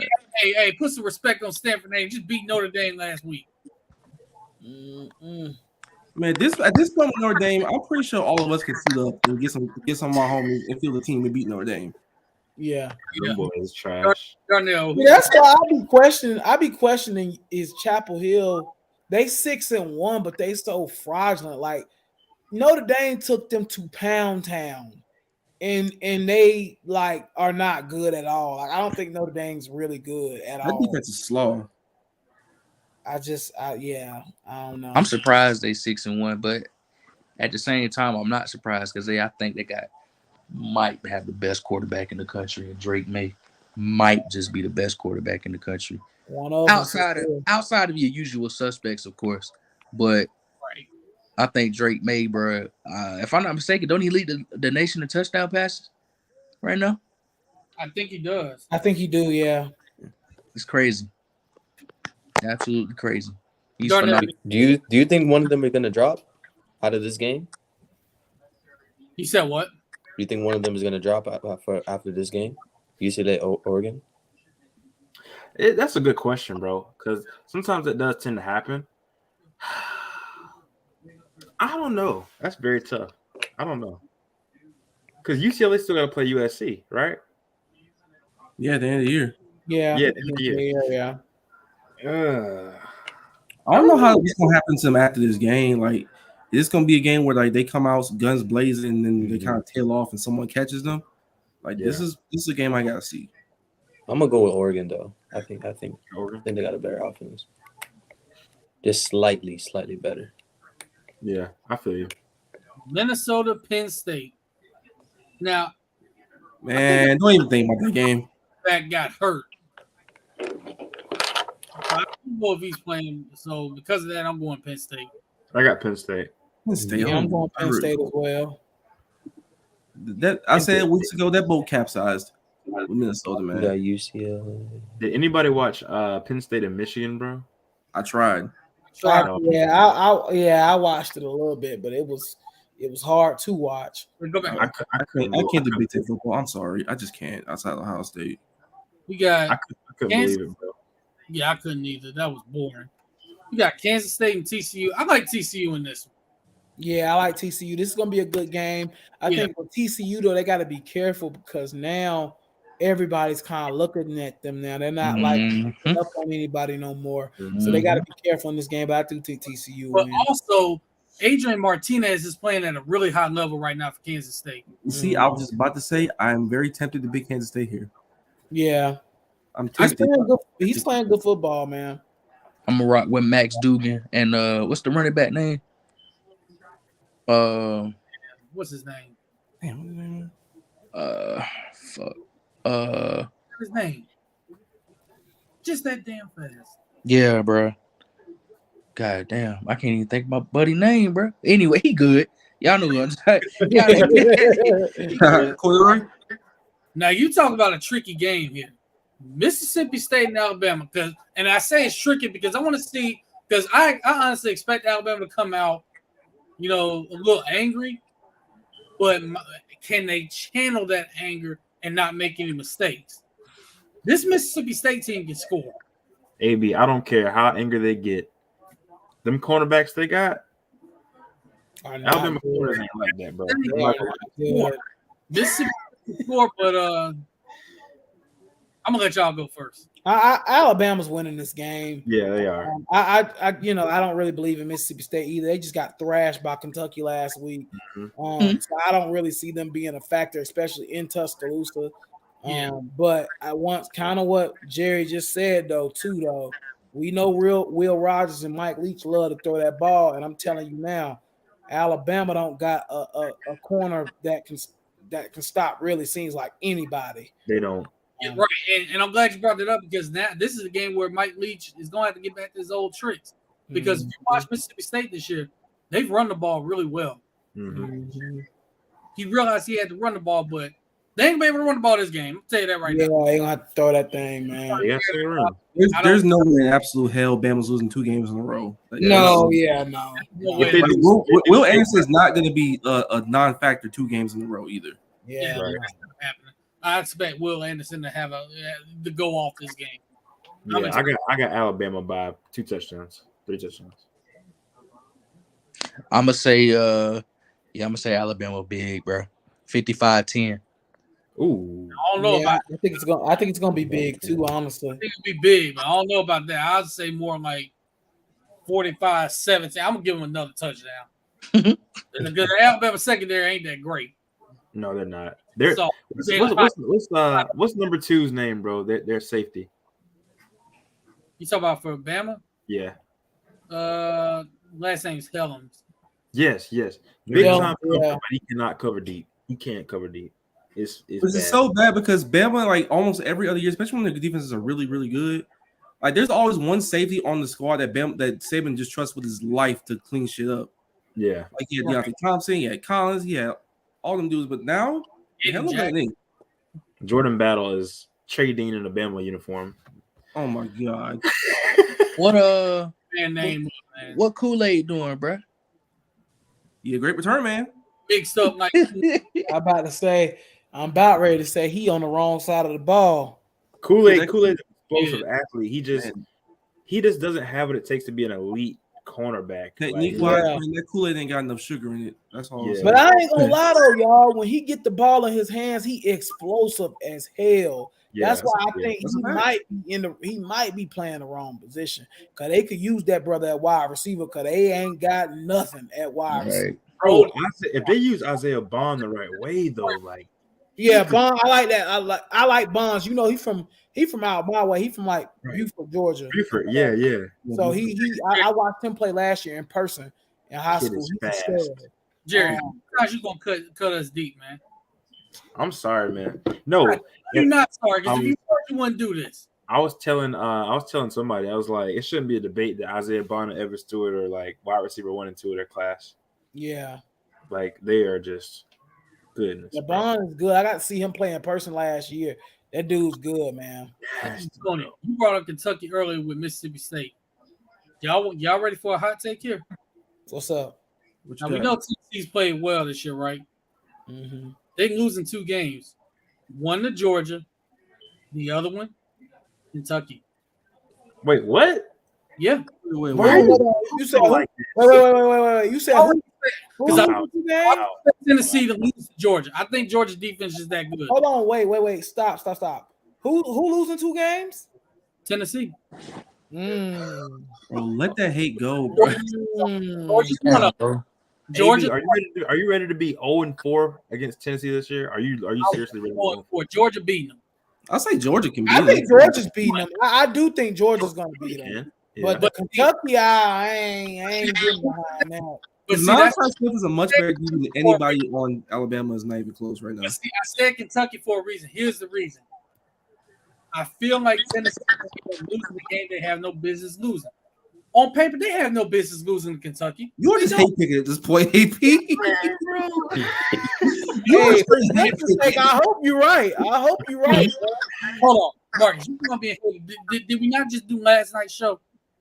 I'm just saying, you really hate picking like hell right now. You basically had no football logic. You said, "I just feel." Translation: I'm playing on their downfall. Because every team does this. Bama last year to A&M. Bama had no business losing that game. Every team has that one game where they lose, and it's like, how did they lose this game? They had no business losing. You were just waiting for this to happen. Wait, he waiting to say you're right, bro. It's not waiting for this to happen. All right, they lose to Georgia. Just for fun, we're gonna actually, it's next week. We're gonna go ahead and pick this for the Georgia game because next week because I will be on the West Coast. Oh God. So I'll be out in LA. So that's why we're doing shows this week. And not next week. We're gonna go ahead and pick this for the Georgia game. Let me I'm gonna go ahead and pick this real quick and then I'm gonna dip out. For me, I told y'all, Florida, they're a decent team. They're gonna have to do a lot of rebuilding. Y'all are losing this game by more than 20 points. I'm just gonna I see this game being an absolute blood. It's gonna be like a 31-10 type situation. It's gonna be a bloodstream, bro. Like, I hate to tell y'all that this game's not gonna be close. I think Georgia takes y'all to the woodshed, unfortunately. Well, I'll say it like this: University of Florida and the world's largest outdoor cocktail party is gonna come out fiery. They're gonna compete. Trey Dean might actually make a play in coverage. Anthony Richardson is gonna have a great game on the ground. The offensive line's gonna play well, and we're gonna lose 38-6. Yeah, that's crazy. What the heck, man? Last night you said 38-13. What happened? I went and thought about it and went right back to reality for a little bit. Man, honestly, Cam, you go first, bro. What you got? I got we said Florida and Georgia, right? Yeah. Man. Obviously I got Georgia, you know what I'm saying? But I don't want it to be a blowout, bro. I really don't. Jay Money smoked tonight, boy. I'm gonna say Georgia over Florida. I think Florida gonna score 30. What? You think Florida gonna score? You think Georgia or Florida? You mean Georgia? I think Florida gonna score 30. Whoa! I think Florida gonna play their best game of the season in a loss. Yeah, Marcus face, bro, got me dead. Crazy. Hey, man, rivalry games. Things happen, but luckily, yeah, that's what I'm saying. It's a rivalry game, man. All I'll say is I'll be downtown trying to drink my sorrows away, hoping they can come out and compete. But hey, if they score 30 points, I'm throwing a parade downtown. I don't care. Hey, man, let's not forget they was competing last year until turnover happened. They were. They did the thing. I was down there. They played relatively well. They just couldn't stop turning the ball over. That game is next week, right? Yeah. Yeah. Man. Darnell, you got a prediction for him? Yeah, Darnell. I got Georgia winning, but it's gonna be 24-12. That's what I got. 24-12.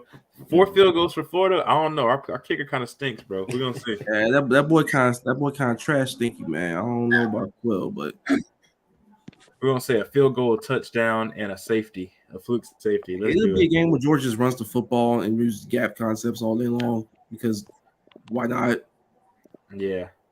I think, man, I think we'll go into that game very enthusiastic. I think we'll be very hyped up for the game. So I think it might be kind of close, like early on, maybe like a 10-7 type deal in the second quarter, like midway, and then Georgia starts to pull away a little bit. So I gotta say Georgia like 38 to like 17. I think if we're able to control tempo and run the football, if we can kind of not get into a shootout or anything like that, keep Stetson Bennett in the pocket, not blow too many coverages, play Shamar James on the tight ends a little bit more. Don't let Ventrell be lined up, on Darnell Washington or Brock Bowers. I mean, we may be able to stay in the game a little bit, but outside of that, man, I think Georgia's going to overpower us with depth and strength up front. They're going to get the job done 38-17.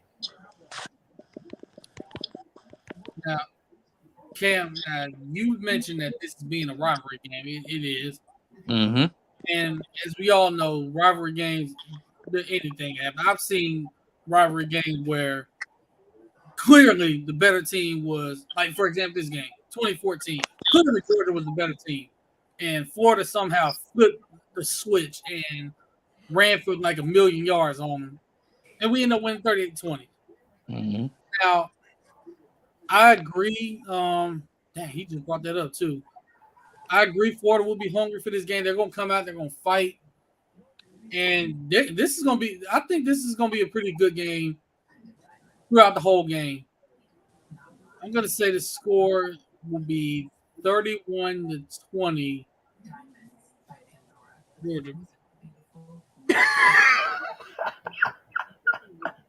Did he say? What'd you say? 31-20. Who? Georgia. Oh, I ain't really hear that. AB, can you say it one more time?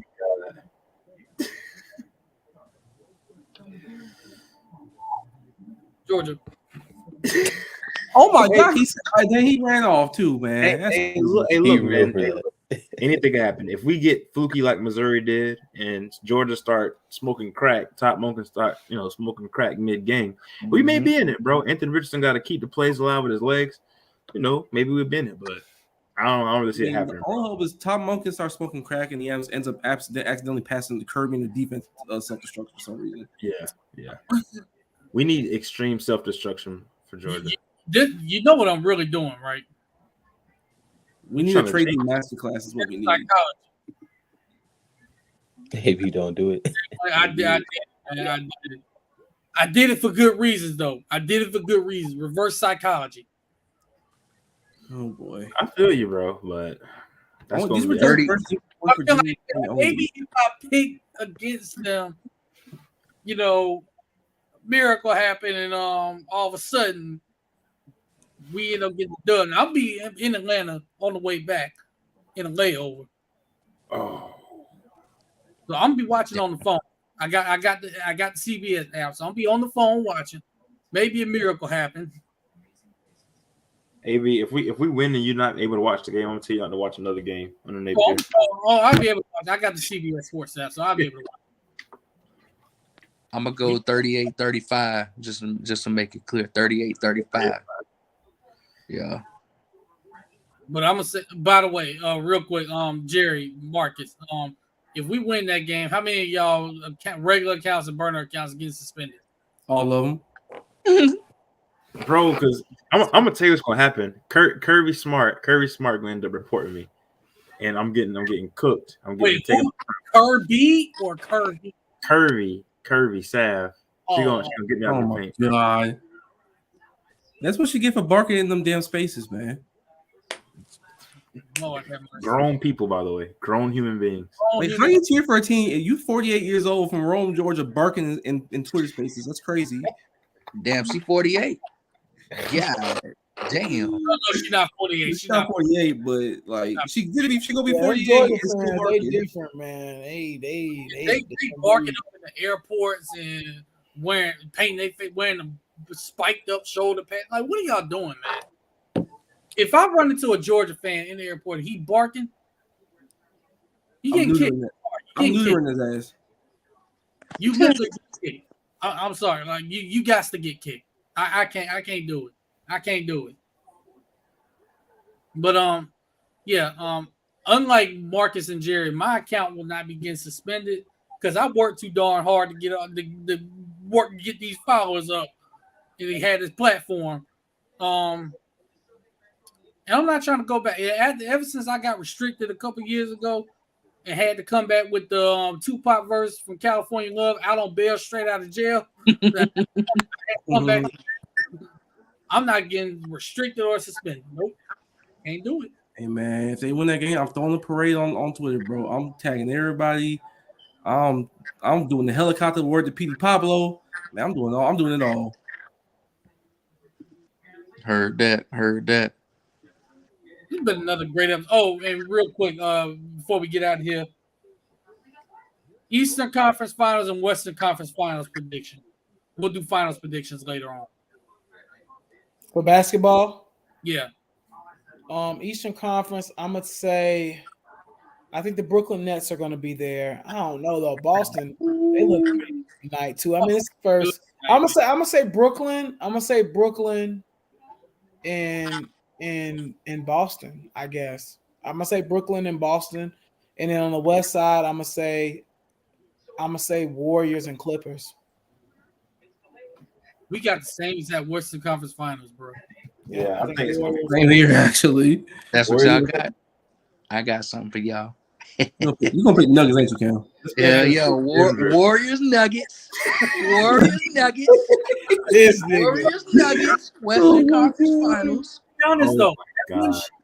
And on the East, I got I'm gonna take my boy. I'm gonna take Giannis. I'm gonna take the Bucks in the East. Okay. But y'all ready for this? The team they gonna be going off against the Atlanta Hawks. Oh, talk The Atlanta Hawks. to him. I can't wait. Bro, I'm excited, bro. I can't wait to see that backcourt. Yes, I sir. can't wait to see that backcourt. Can you say that one more time for the viewers? I got you. The Eastern Conference Finals is going to be the Milwaukee Bucks versus the Atlanta Hawks. Oh my Guarantee. Cam. Freaking Ripple over there.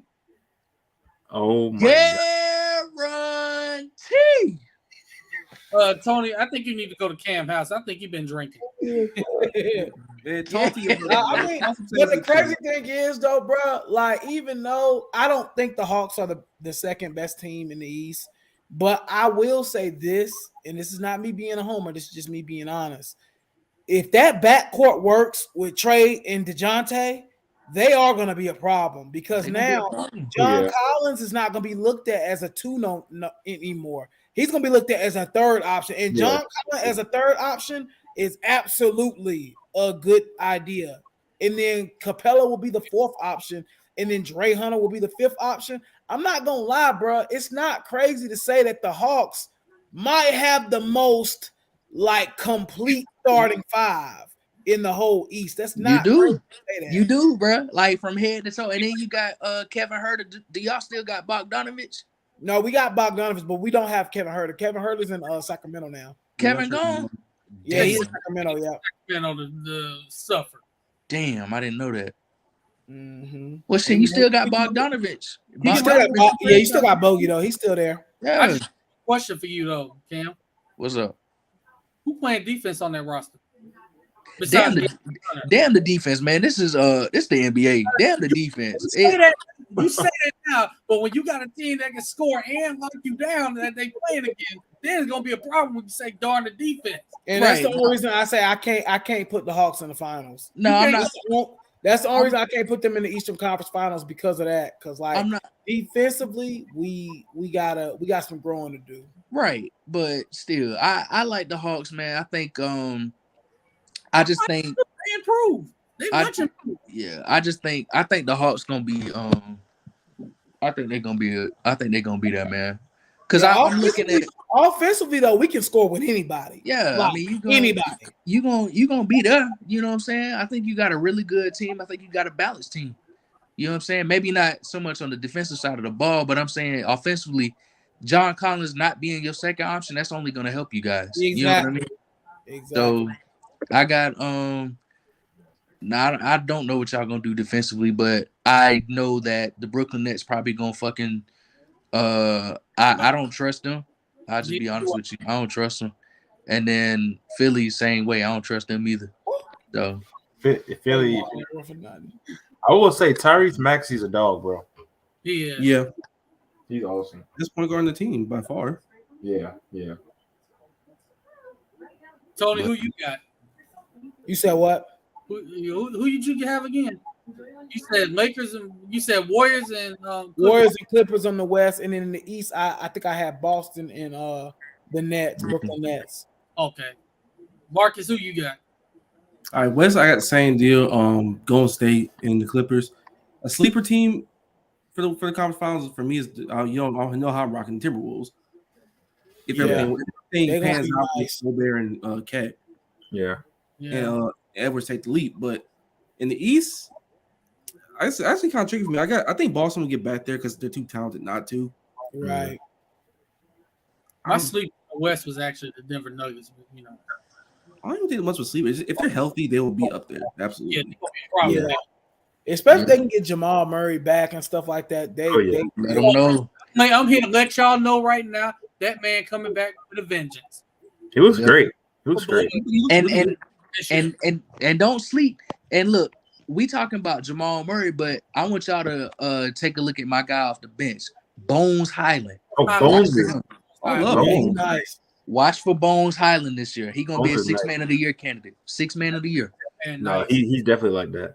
Do y'all still, hey Campbell? Do y'all still have that Barton boy, Will Barton? No, so we traded Thrill and Monte Morris for KCP. Oh, okay, I got you. Yeah. So we end up getting.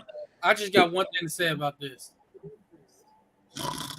So don't sleep on his Lakers. Y'all hear I something? ain't gonna lie though, AD snapping low key right now. They finally Game. told his ass to man up and play the 5.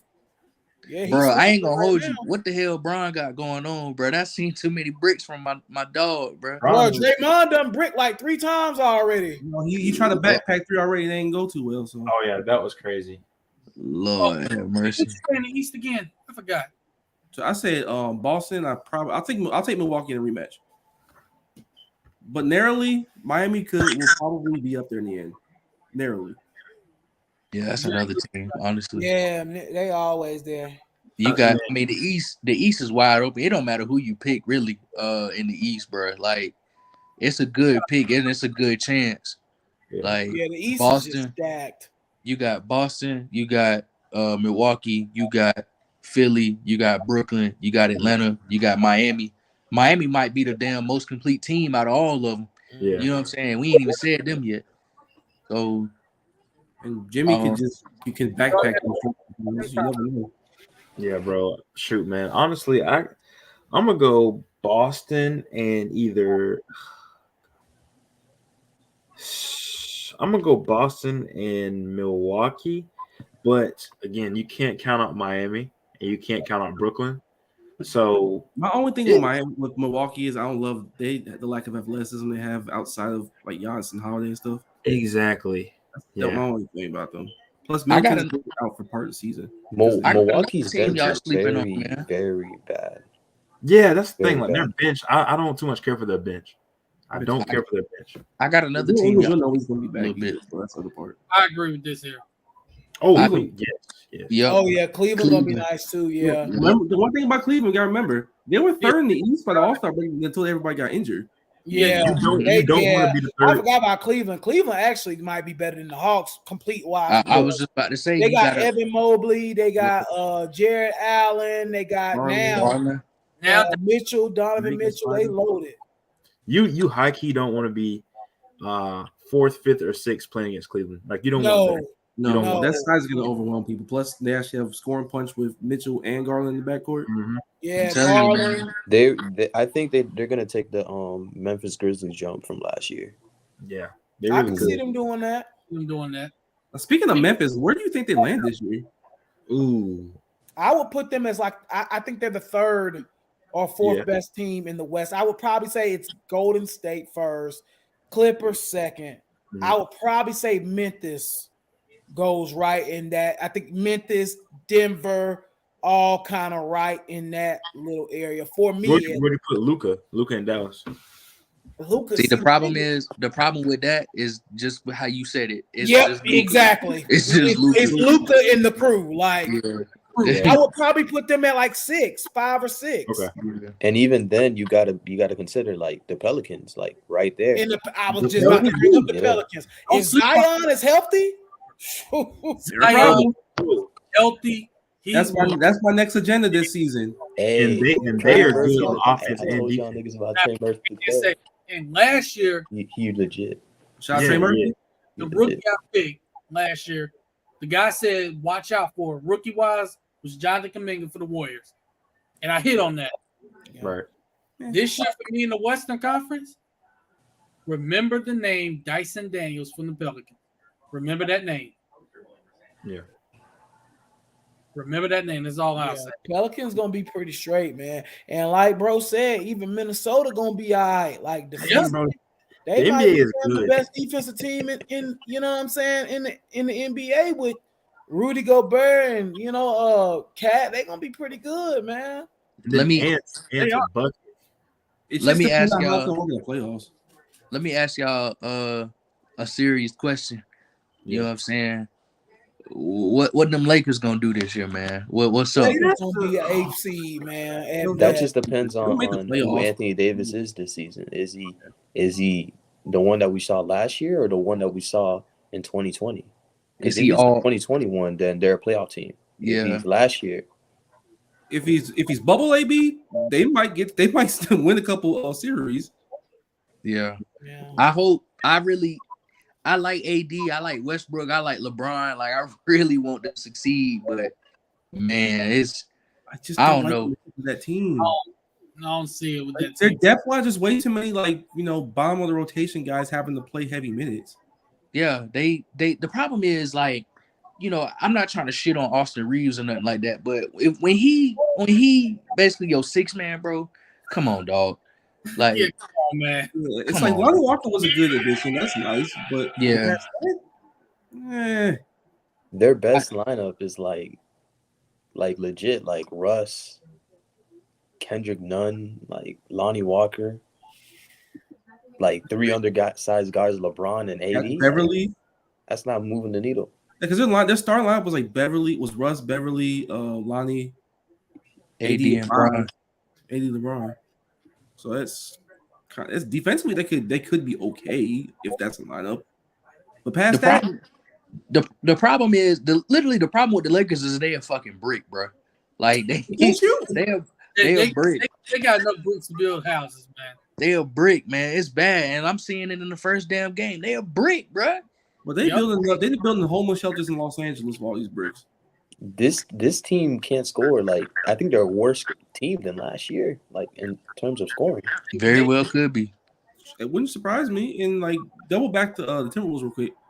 Like playoffs, like long term. How do you think this will work with both Gobert and Cat? Because Cat is going to have to play on the perimeter a little bit, and I don't exactly love that. So I think one of the problems is that we kind of find out. It's weird to think about it because he's a 2 or 3-time defensive player of the year, but like somehow Rudy Gobert always becomes a liability, and it makes no sense. Like, you know how? You want to know what teams do to him? They bring him out on the perimeter. They bring him out. I'll say this though, that's true, but it's way easier to do in Utah because they had absolutely no perimeter defense whatsoever. right? So hypothetically, this shot year, free, and he had to go in. this year, Rudy Gobert should be like an impact player in the playoffs. Like, like bro, Minnesota this is the most has a athletic lot team more he's ever wings. played with. Yeah, because you got Most Anthony athletic Edwards team as a ever. wing. The biggest part of that trade is they kept Jay McDaniels. That they needed him badly. So like they actually have wing depth out there, and they gave Memphis hell because they're so big out there. So like they got guys out there that can cover. So LeBron just got cooked by Jordan Poole, bro. It's over. Season over, bro. I saw that too. Season over. Season over already. Get some IG models out there for him to hit that 3. See, my thing is like with the Lakers, bro. I think Bron in his head still think he can do like cruise control throughout the year and kind of. You can't do that in the West. Yeah, Like, you just can't do it, bro. It's yeah. a grind. No, it's not that. He can't do that with this team. He can't do it by his. Yeah, he can't. He out there by. He always been by himself, but like when he Whoa, legit. whoa. Always? No. I'm talking about. Well, I ain't gonna say always. Okay, not obviously not Miami. Yeah, and not- I'm gonna say yeah, Let's not- not twist it. Yeah, not Miami, but I'm But talking. most of I'm his thinking career. about the last couple of years. You know, and it's not. There's no disrespect to AD, but you just ain't been out there. You know what I'm saying? Yeah. Now, So LeBron in street clothes. street clothes, but A Disney. That's what they was calling that man. A Disney. Because like But, that whole bubble run, he was shooting like the best percentages of his entire life. Like, it was Yeah. crazy. I would say though, if AD is out there, LeBron and AD are top 5 doing the NBA. No Oh matter yeah, what. man. Yeah. Oh, yeah. So No, there's IG models out there. He saw him. Honestly, my only thing about the season is when is LeBron gonna break the scoring record? That's my only expectation for I'm him. waiting on that. But Darnell, who you got coming out? Who do you have? Eastern Conference Finals and Western Conference Finals matchups. okay, so Western Conference Finals, I think we're gonna have this matchup that we saw in the bubble. There's gonna be a part 2, but this time it's gonna be in the conference finals. It's gonna be the Denver Nuggets versus the Clippers. Oh wow. I think In the Western for Conference Golden Finals. State, there's something brewing slowly. There's gonna be something brewing slowly coming in there. I think the Clippers are definitely more ready to challenge this Golden State Warriors team. And I think the Denver Nuggets are legit ready for this year to make a team. That was a second round matchup for me. The Clippers and the Nuggets. It's a second round matchup, but I think they're going to be the conference final matchup in the Western Conference. I'm trying to tell folks, man, about the Nuggets, man. Like, one thing that we was missing in the last couple of seasons is we didn't have no health, bro. Like, it was literally Jokic. His second best player was Monte Morris. You can't. That's not a winning recipe. You know what I'm saying? That is not a winning recipe. Now, when your second best player is Jamal Murray and your third best player is now Michael Porter Jr. and your fourth best player is Bones Highland coming off the bench, now we talking. You know what I'm saying? Because now you got guys that can score and you got guys that take up some space. You know what I'm saying? And now you got KCP, like another wing who can just be just a legitimate wing. Yep. Who's out there and he can be a solid shooter. You got Jeff Green, proven vet, way still better than Paul Millsap. Like still out there. Still out here hooping. Like, I love it, man. I really like our team this year. Again, as long as if we stay healthy, I'm taking us, bro. Like, I'm high on us. I'm taking us if we stay healthy. Dead ass. All right. I'll say a healthy Jokic is who he said he was, like who he's shown us he was these last 2 years, then they should be up there. They should be up there. I trust Joker in the playoffs. Like, he's one of those guys that in the playoffs he's gonna give you 25 at worst. At worst, yeah. Like that's 25 at worst, bro. At best, you might get a 40-point triple double. Yeah. You know what I'm saying? On a light day. So I love it, man. But them Clippers though, man, I feel like we need to talk about them. Bro, yeah. I think a healthy John Wall, man, if he's right, I like him. That's a dangerous team. That's a big I'm telling you, that's the team that's going to take down the Warriors and make them I think so too, bro. The physicality and make them look real sorry. Hold on. Yes. This is the issue that Jerry, you and Darnell have. You forgetting about that young nucleus the Warriors got behind the current big three they have. You forgetting about them. AB, that's the core that I'm talking about. I'm telling you. They got to prove in the playoffs. Like for years to come. It's different from last year. Like last year they weren't counting. This year they're counting them to make these shots, and it's a little different when you got pressure on you like that. Yep. Like they're relying on Dante DiVincenzo, Moses Moody, James Wiseman to be legitimate contributors to this team. They have to be. They can be. Don't get me wrong, but Wiseman's in right now. Let's see what he does.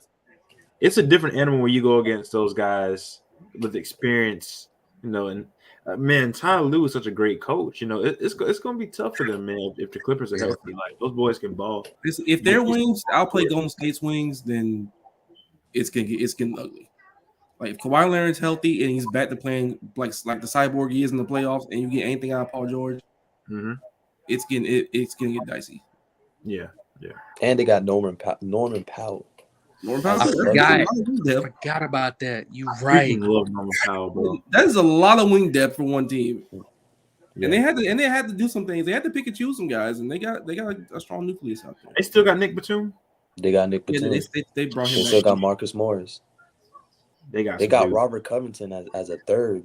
That's right. They got Rocco. Oh shit! Hold on. That's And a- John Wall. Wait a minute, man.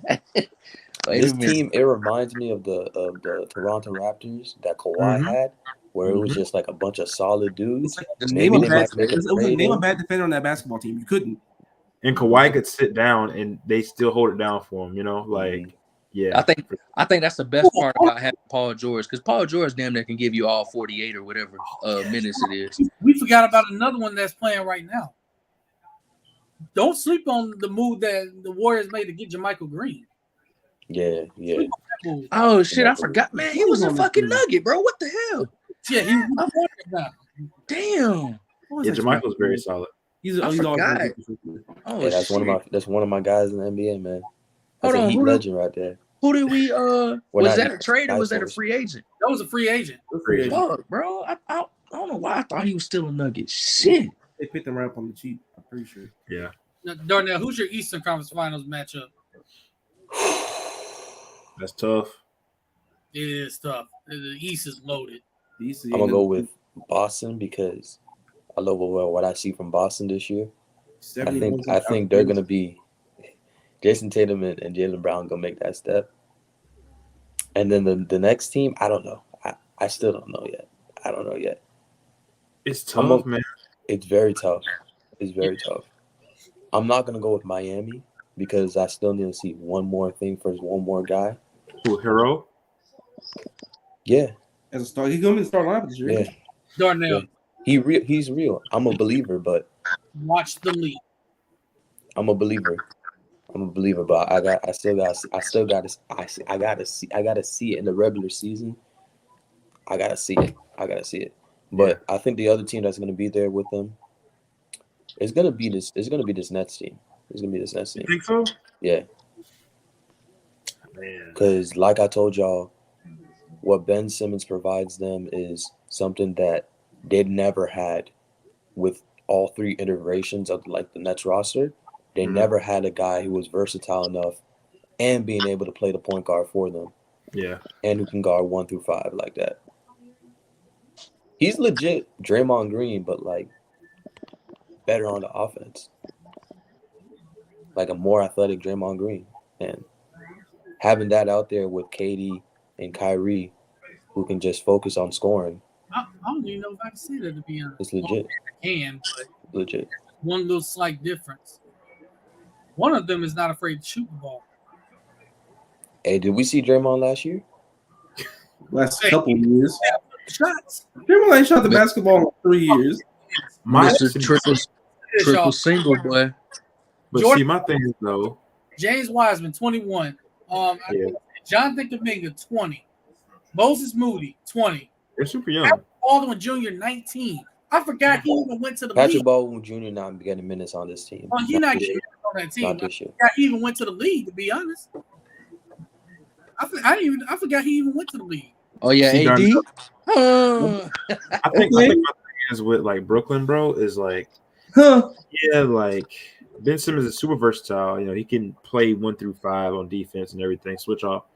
But when he plays against a team that plays excellent defense, at what point is he a liability as far as scoring?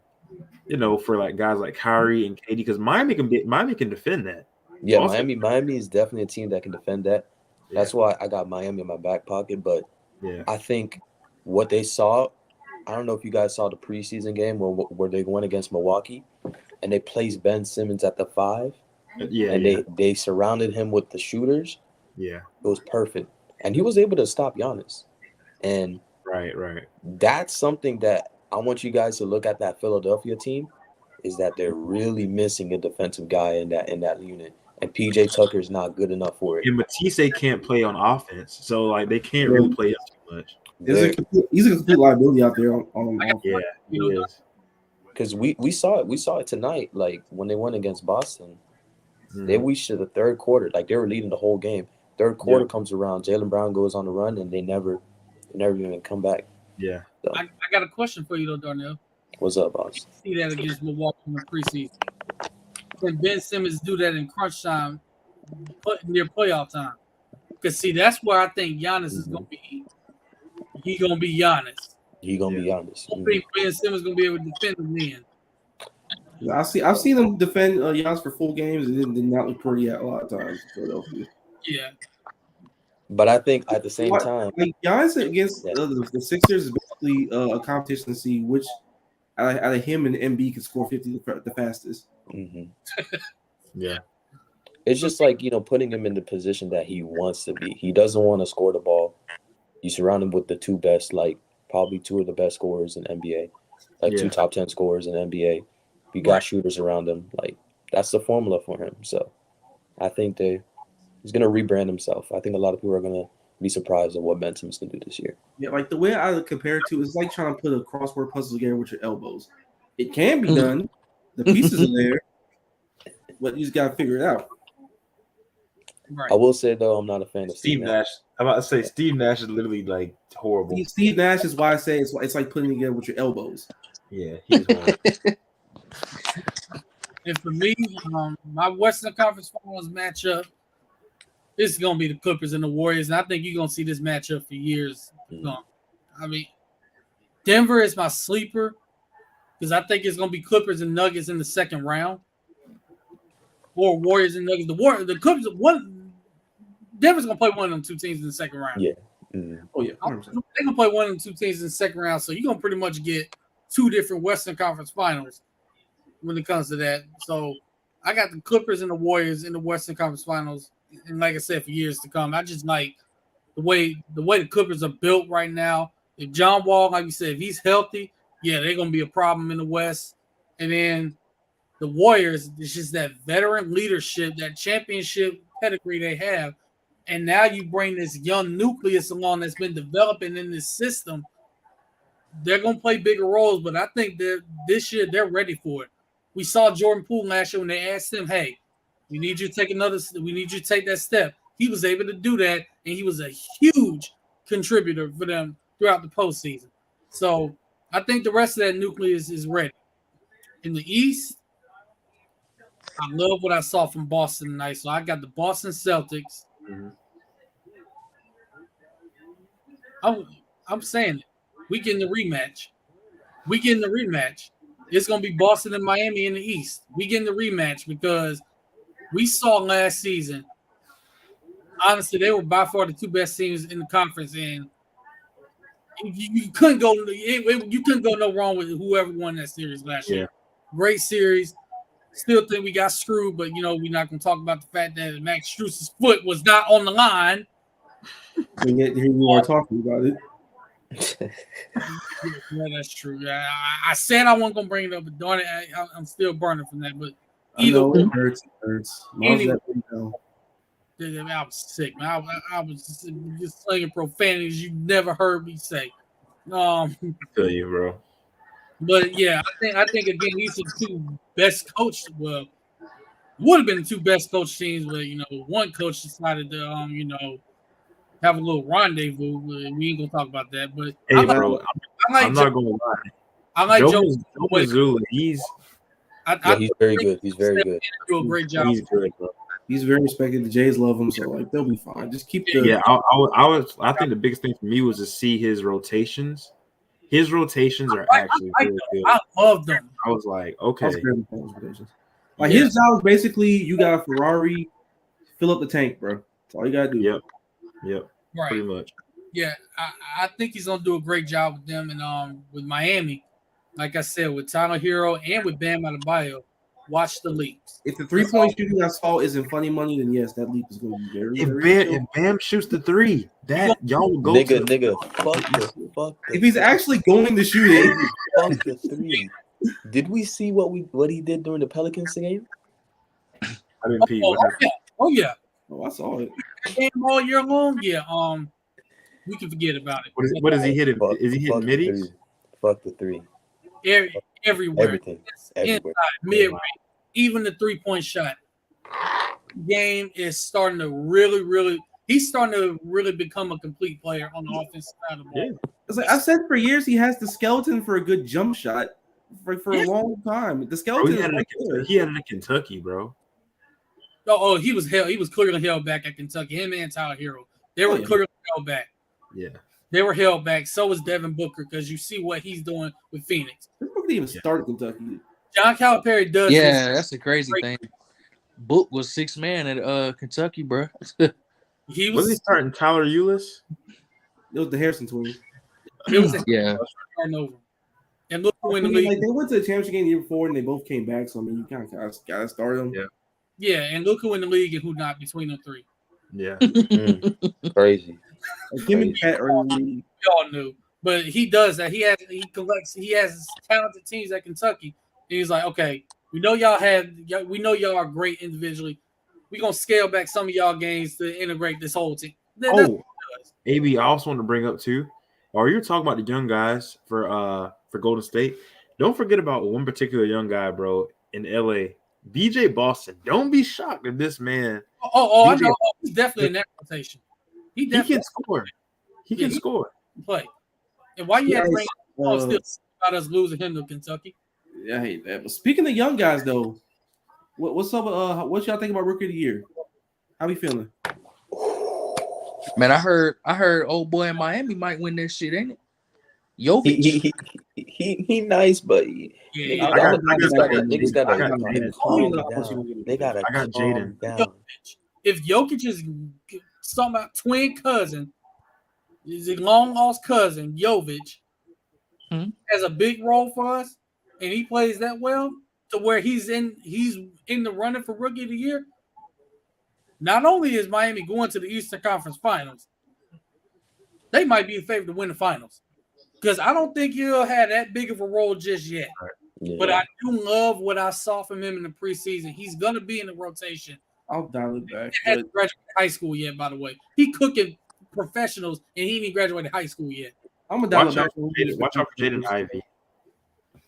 I think it's going to be a battle between Paolo Banchero and Keegan Murray. I would say, man, that's my boy. Hey, but I'm Bro, telling y'all, Jabari. y'all gotta watch out for that dark horse who's playing in Indiana right now. That brother is nice. He is nice. Mathurin.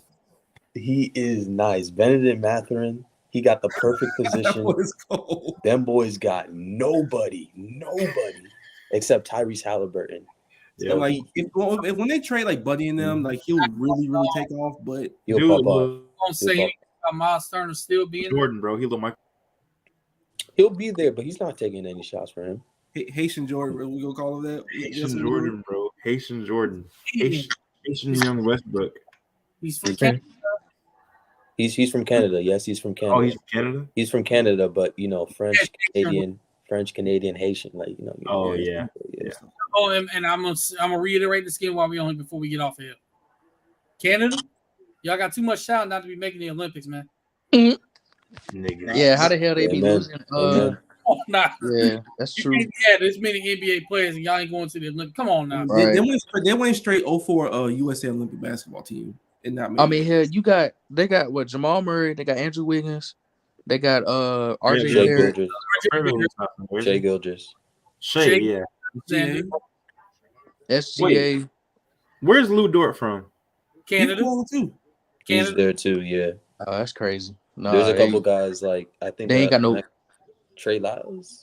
Like, Trey Yeah. Lyles. They don't really got many bigs over there. Yeah, I'm about to say they don't have no big. That's the problem. They probably ain't got Technically- no bigs to qualify. Oh, speaking of Olympics, though, guess who very well might be on the U.S. Olympic team very soon? We all know Joel Embiid is that now a new U.S. president. Congratulations. Not Giannis. I didn't know that. We all know who we gonna play for in the Olympics. Come on now. he's gonna pull a Patrick Ewing. He's not gonna do that, man. Oh, you mean play for the USA? Oh Yeah, yeah. play for the USA. Yeah. Because golly, the USA needs bigs badly. Because Bam Adebayo cannot be starting big in the Olympics. I'm sorry, you just can't do it. Hey man, we did win a gold medal with him starting. Yeah, because we just outshot people at the end. But we struggled with my league because of the Olympic rules and with the fact that he's like not really a center. That hurts. That wasn't our fault that Damian Lillard wanted to shoot fucking 0 for 20. Bro, we literally had Drew Holiday playing on the Olympic team. It was bad. Like we stuck it out, but like long term though, because of the way Olympic rules are functioning, like because you have guys who aren't gonna play in the NBA but are like 7-footers. They're just gonna stand in the paint all day long. Freaking Drew Holiday and Chris Middleton playing on the Olympic team. They should not be on the Olympic team. Hey, give Jason Tatum his flowers. I'm saying you can't play second and third tier guys right now anymore. You just can't. Jason Tatum can be on the team, not the other two I just mentioned. Oh hell no! This is a stage in the Olympics. The rest of the world's getting better. You can't have second, third tier all stars. We have Anthony Edwards, John Morant, Zion, Man. Oh, bro, Cunningham. Shit. Y'all Keegan Murray, like Chet. That's a lot of wings and not a lot of bigs. Oh, Chet playing this year, by the way. He out for the season. Yeah, that's Messed But up eventually, pro-am. That's a whole lot of wings and not a lot of bigs on this Olympic team. Nah, man, another great episode. Like I said, my matchups in the East and West, Miami and Boston, Clippers, Warriors. Yeah, I'm ready to see that. If them the conference finals, yeah, get your popcorn ready. That's all I'm gonna say. For sure, bro. Oh yeah, 100%. It's gonna be good. Yeah. But and by the way, be on the lookout for next year. Top 2 draft picks: Victor Wembanyama and Scoot Henderson. It's pretty much on there, the top 2. Yeah, it's a wrap. It's going to be some ugly ass tanking this year. I'm saying it right now. hey, Marcus, we saw the evolution. We did. Mm-hmm. The evolution is coming. By the way, Ball Don't Stop. No, not Ball Don't Stop. Isn't it Ball? Yeah, Ball Don't Stop said he would take Scoot Henderson like over Wembanyama or whatever, like easily. He was like, it's the obvious pick. Scoot Henderson over. That's overthinking. That's fine. Yeah, you overreaching there. I mean, come on. I get that. Like the premise, I understand, but like it's still overthinking. Oh my, Darnell. Put four that can shoot threes, block shots, and has a complete game.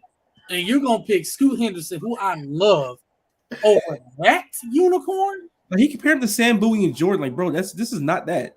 This is not. We all knew we had no business being the number 1 overall pick. When y'all get a chance, please watch that Ball Don't Stop workout video, bro. Where he's in the gym trying to cook. That had me dying. It makes sense why he likes who he likes. Like, I think he said Alonzo Trier would be the same level as Jordan Poole. Bro, that was a nasty take. That's disgusting. Don't say that too soon. Get a bad matchup. Guys gonna end up getting like Philly or Brooklyn or somebody like that, or Milwaukee.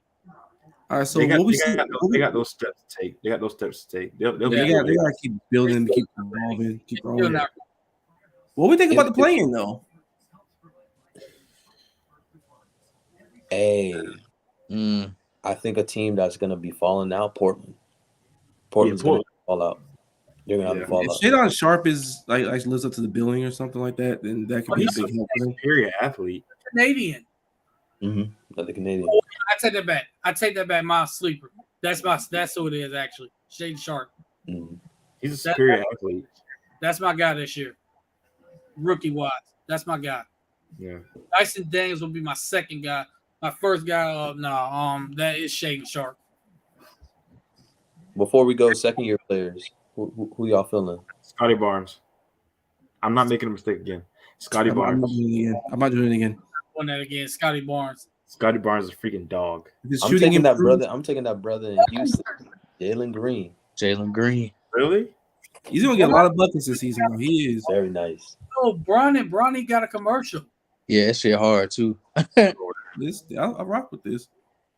I got my second year player. Like I said, he said Bones Highland. That's my guy too. He's gonna be a big piece of work.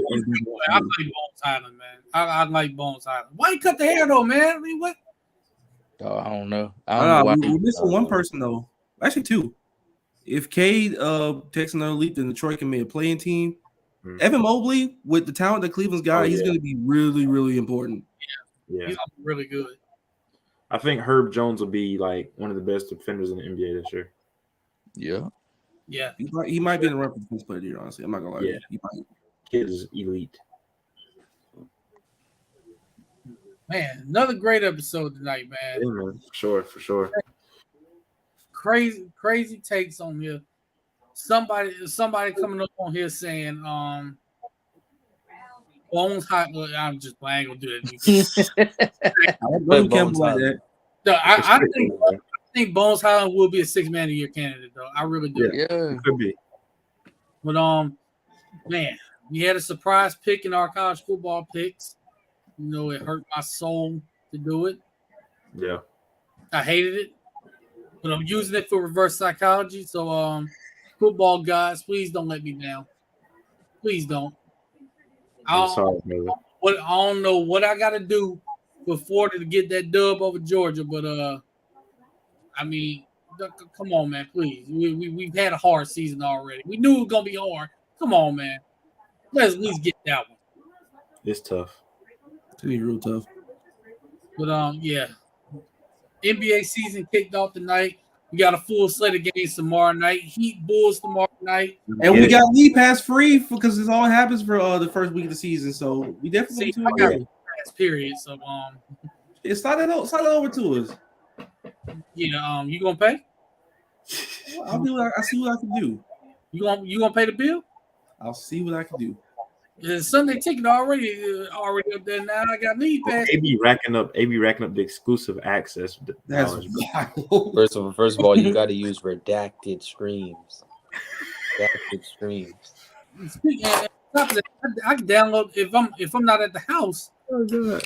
Sunday ticket app. I can just watch on there. Now the games that's on CBS and on Fox, they're gonna black them games out anyway. So you gotta use redacted East.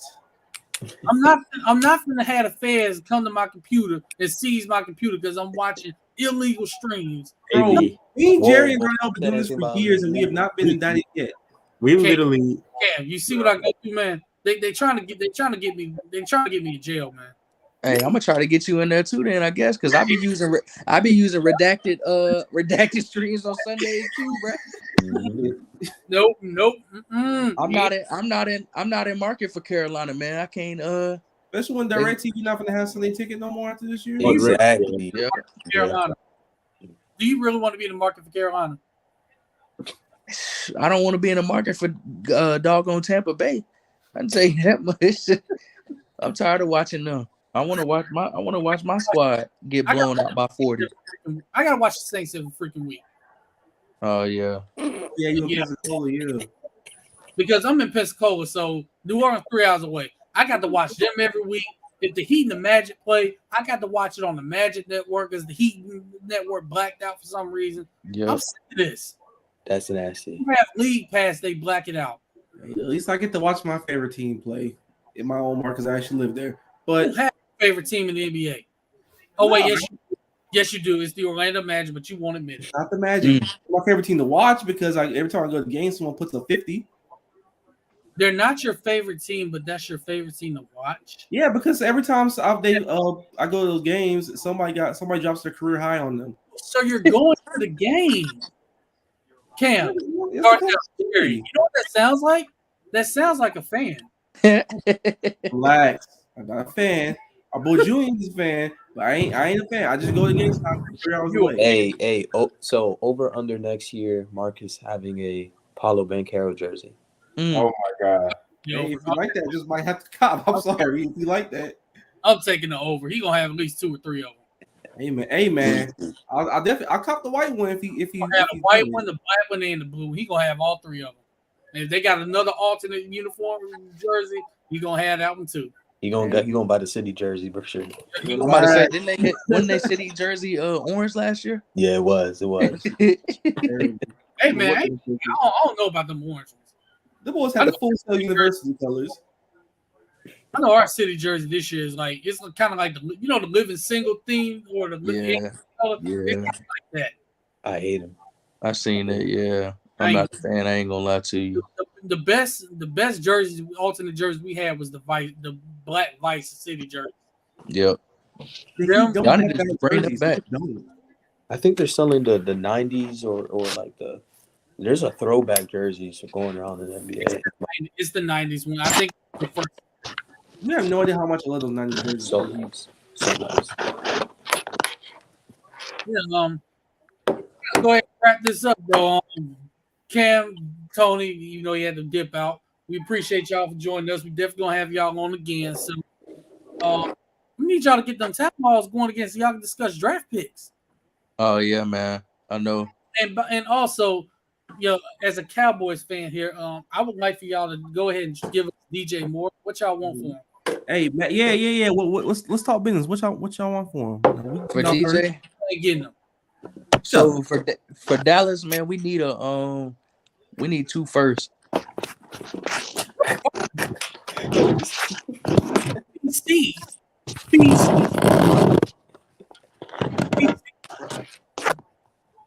Hey, man, all I'm saying is, Cal, our squad's in this business this offseason already, so we got a mutual understanding here. So let's talk. Yeah, man. Seconds. Like I said, it's a fire sale right now. I'm not trying to get rid of DJ or Burns, but everybody else, we can talk. Burns gone, man. Yeah. DJ, we'll give you a first. We finna screw up on wide receiver anyway, so we'll give it to you. We'll take it. I mean, hell. Hey, all right, that's fine. Y'all can take DJ Moore because Odell Beckham Jr. decided to come down. Yeah, that's gonna be a different story. Will he have a healthy knee by then? Yep, he will. That's why he's waiting till November so he can be fully healthy. Well, no shit. That's all he's gonna be out for anyway. Exactly. I mean, it's smart. It's smart business for him. It's the only business because he was not going to be out for until that long time anyway. He can still be integrated with the team and play with all that. Come on, AB. Just saying. I mean, come on now. Man. But yeah, we appreciate y'all for coming on here. You know, we'll definitely try and pry DJ Moore out y'all hands, but you know, let it follow. And shout out Tony too. Yeah, man. Appreciate you for having us, man. Always a blast. Yes, sir, bro. Always, man. No doubt about it, man. We definitely appreciate it, dog. It's always a pleasure. Yes, sir. Where can they follow you at? Quick? At Free Cambo on Twitter. At Free Cambo. Definitely. And then Tony is gonna be at AO_T-Time9. For all your Panthers and Clemson information. Yep, absolutely. And Matt Rule's fired, so clearly they're happy. Oh yeah. Now Tony had to tell them boys to stop tagging him in every.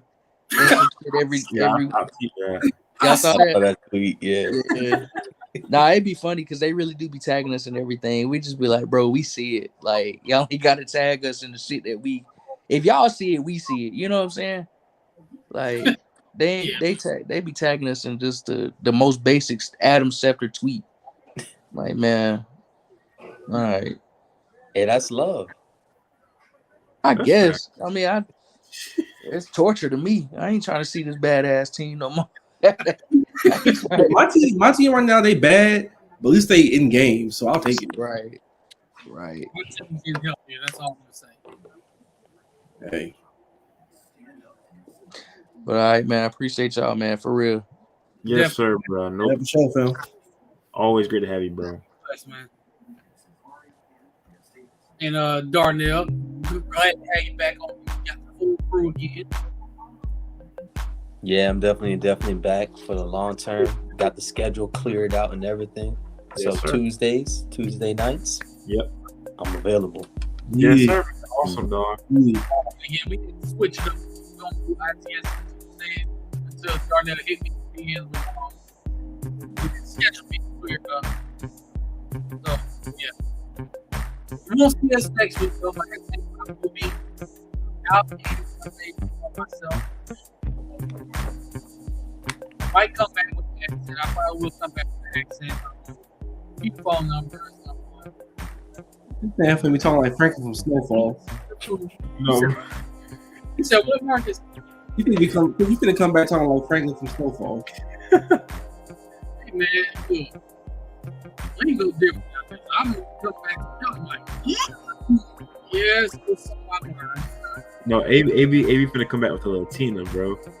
Now you finna be a stoner girl out there, and you finna go crazy.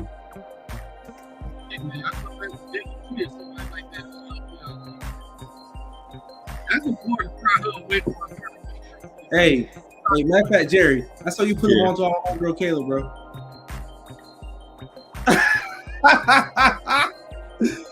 Come on. Wow. You said Kayla? Wow. Maybe you not gonna survive, bro. I'm just also have to say. You like that? I am very sure about that. That's all.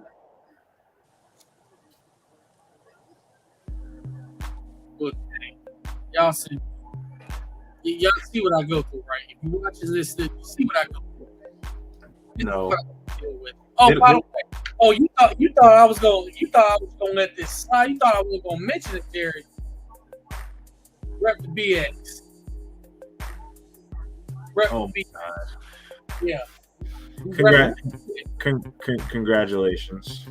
Appreciate it. It was a great series. It really was. Yeah. Cleveland will be there for years. Hey, the Guardians will be there for years. I like that new they got. Oh, Yeah, Bill man. Jose Ramirez. We got power on top of power. For sure. Build around him and Shane Bieber. Yep. That pitching rotation. That's some cooking. I thought I was dead after the Francisco Lindor trade. Yeah. I'm cooking. I like my stuff. Hey, Terry got it cooking, bro. Terry got it cooking. So hopefully we do it on it. The Yankees got a quick turnaround in the ALC. Yeah. They're currently on right now. Y'all gonna beat the trash can makers this go around? Oh yeah. Thank you. Revenge. We're sick of losing now. Revenge. We're sick of losing now. So we got to get to do it. We had a good cover in the head. I had to bring them. That's what we do. Man, y'all was already chanting fuck Altuve in the 7th inning of the game, bro. That was crazy. Man, I'm looking for all the bugs and the wires and the trash. I'm looking for all that. I'm gonna stop in Houston. Man, hey, get that bug, them wires up out of there. You're cheating again. Hey man, I feel that. But hey man, let's wrap this thing up, right? Yeah. You got it here, man. They can follow y'all, man. Oh wait, before that though, who got the song on there? Is it me? Since Darnell's finally made its return, I say we let him do it. Yeah, we're gonna get at Darnell. All right, hold on. In the meantime, what y'all been listening to lately? Yeah, I've been putting mine on shuffle. So whatever come on. Yeah, what? Yeah, same, bro. Kind of. I'm still listening to that Brett Myers album, honestly. I ain't gonna lie, I still listen to it. I still ain't listened to the Luke Baby album yet. I gotta listen to it. Listen to I listen to a lot of ESTG lately, actually. Damn, what can I put on? I listened to a little bit of Kendrick Lamar's album still.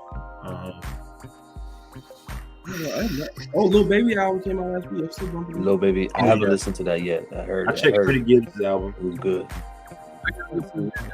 I've been on some old school Nip, bro. Crenshaw album. Some Dom Kennedy, Ocean Views. bro. 2010, 2011 was elite. They don't know about the old school Dom, bro. They don't know about that My Type of Party Dom. Speaking of this, be prepared for AB, I think I sent you the song, brother. let's see what we got here. Go on and shout that out. I like this. Hey, this is from Freddie Gibbs' album Gold Rings featuring Pusha T. This is a good album. Very, very, very, very good album. I think it came out a couple of weeks ago or so. Very good. Been listening to it lately. Can't have that. Can't go wrong with Freddie. Dom Kennedy.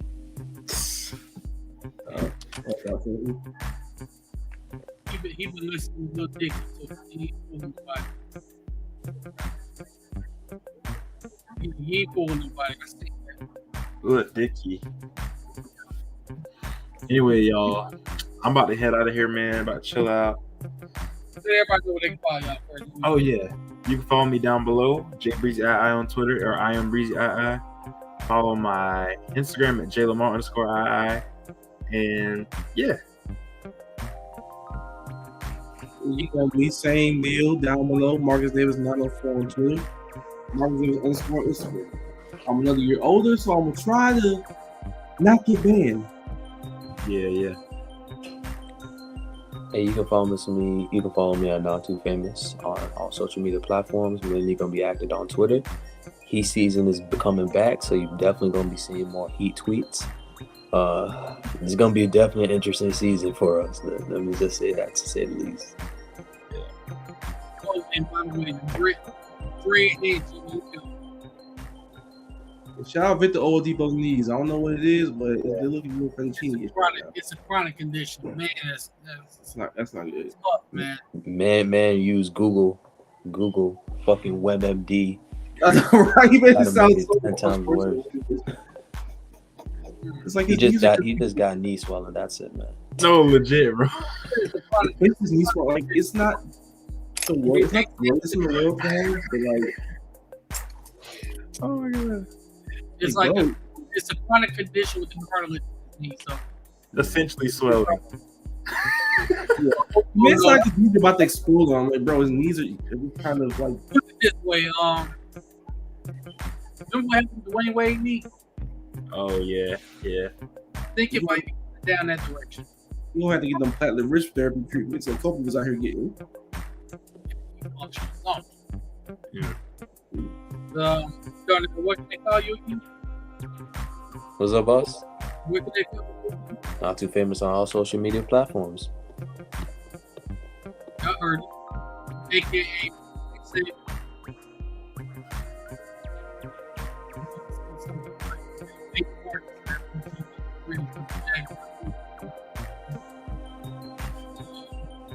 No, you threatened to do it. You look like they do threaten to do things. You can follow me on Twitter at AceWave1. Just have me on Instagram at AceWave1. You can follow the podcast page on Twitter at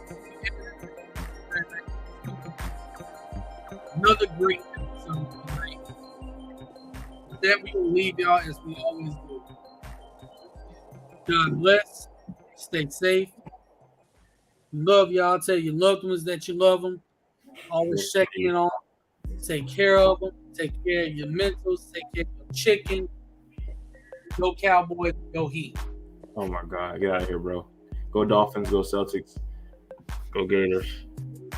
You already know me. Go Jazz. Go Gators. Go Braves. Go basketball. Go Braves. Go Yankees. Go Guardians. Great season. Enjoy basketball. Enjoy football. Enjoy college football. College hoops coming soon. College hoops, yep. We'll have more college hoops content going for y'all soon. Coming soon. So don't look out for that. CJ Felder, let's get it. Rep the BX. Alex Sports move the needle this year? No, my guy is old buddy from Duke. You know what I'm talking about? He nice. We know. He nice.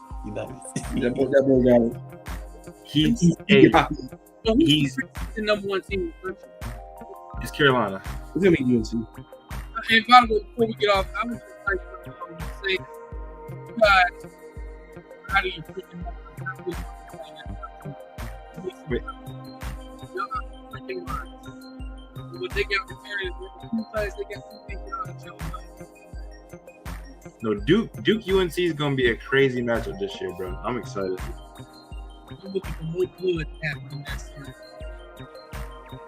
Somebody get the thing. No hooping, somebody. Hey, it's gonna be year one post Coach K era, and that team got a serious talent on it. We'll see. John Shire. Shout You out heard it. The legend. National champion John Shire. National champion John Shire. National champion Nolan Smith. Sniper, John Shire. Man, he look like a nerd. He showed hit them threes. Yes, sir. Yes, sir. I gotta see Hubert Davis in UNC because I want to see what everybody. Then everybody's back. Baycott them back. I want to see how his team actually looks throughout the world season. Are they really for real, or is that just a miracle run? Hey, speaking of college hoops, this nigga John Butler is actually in the NBA. What? John Butler? John Butler from FSU. Oh no! Trailblazers? No, I think he went. I think it was a trip. It was one of the West Coast teams that ended up. No, I think it's the Clippers. They got him on a two-way. There's no way.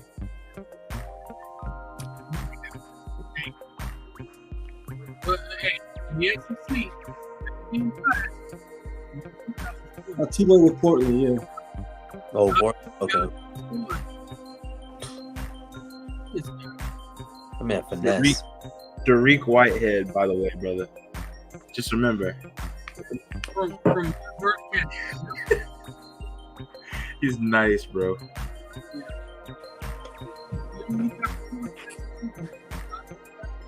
AB, you're in the Atlantic Ocean, bro. I'm not gonna lie to you. You talking like you down over the same time. Hey, my brothers, I gotta go right now, man. This. Yeah, I gotta head out too, bro. Yeah. Y'all be blessed. Yes, sir. Sure, man.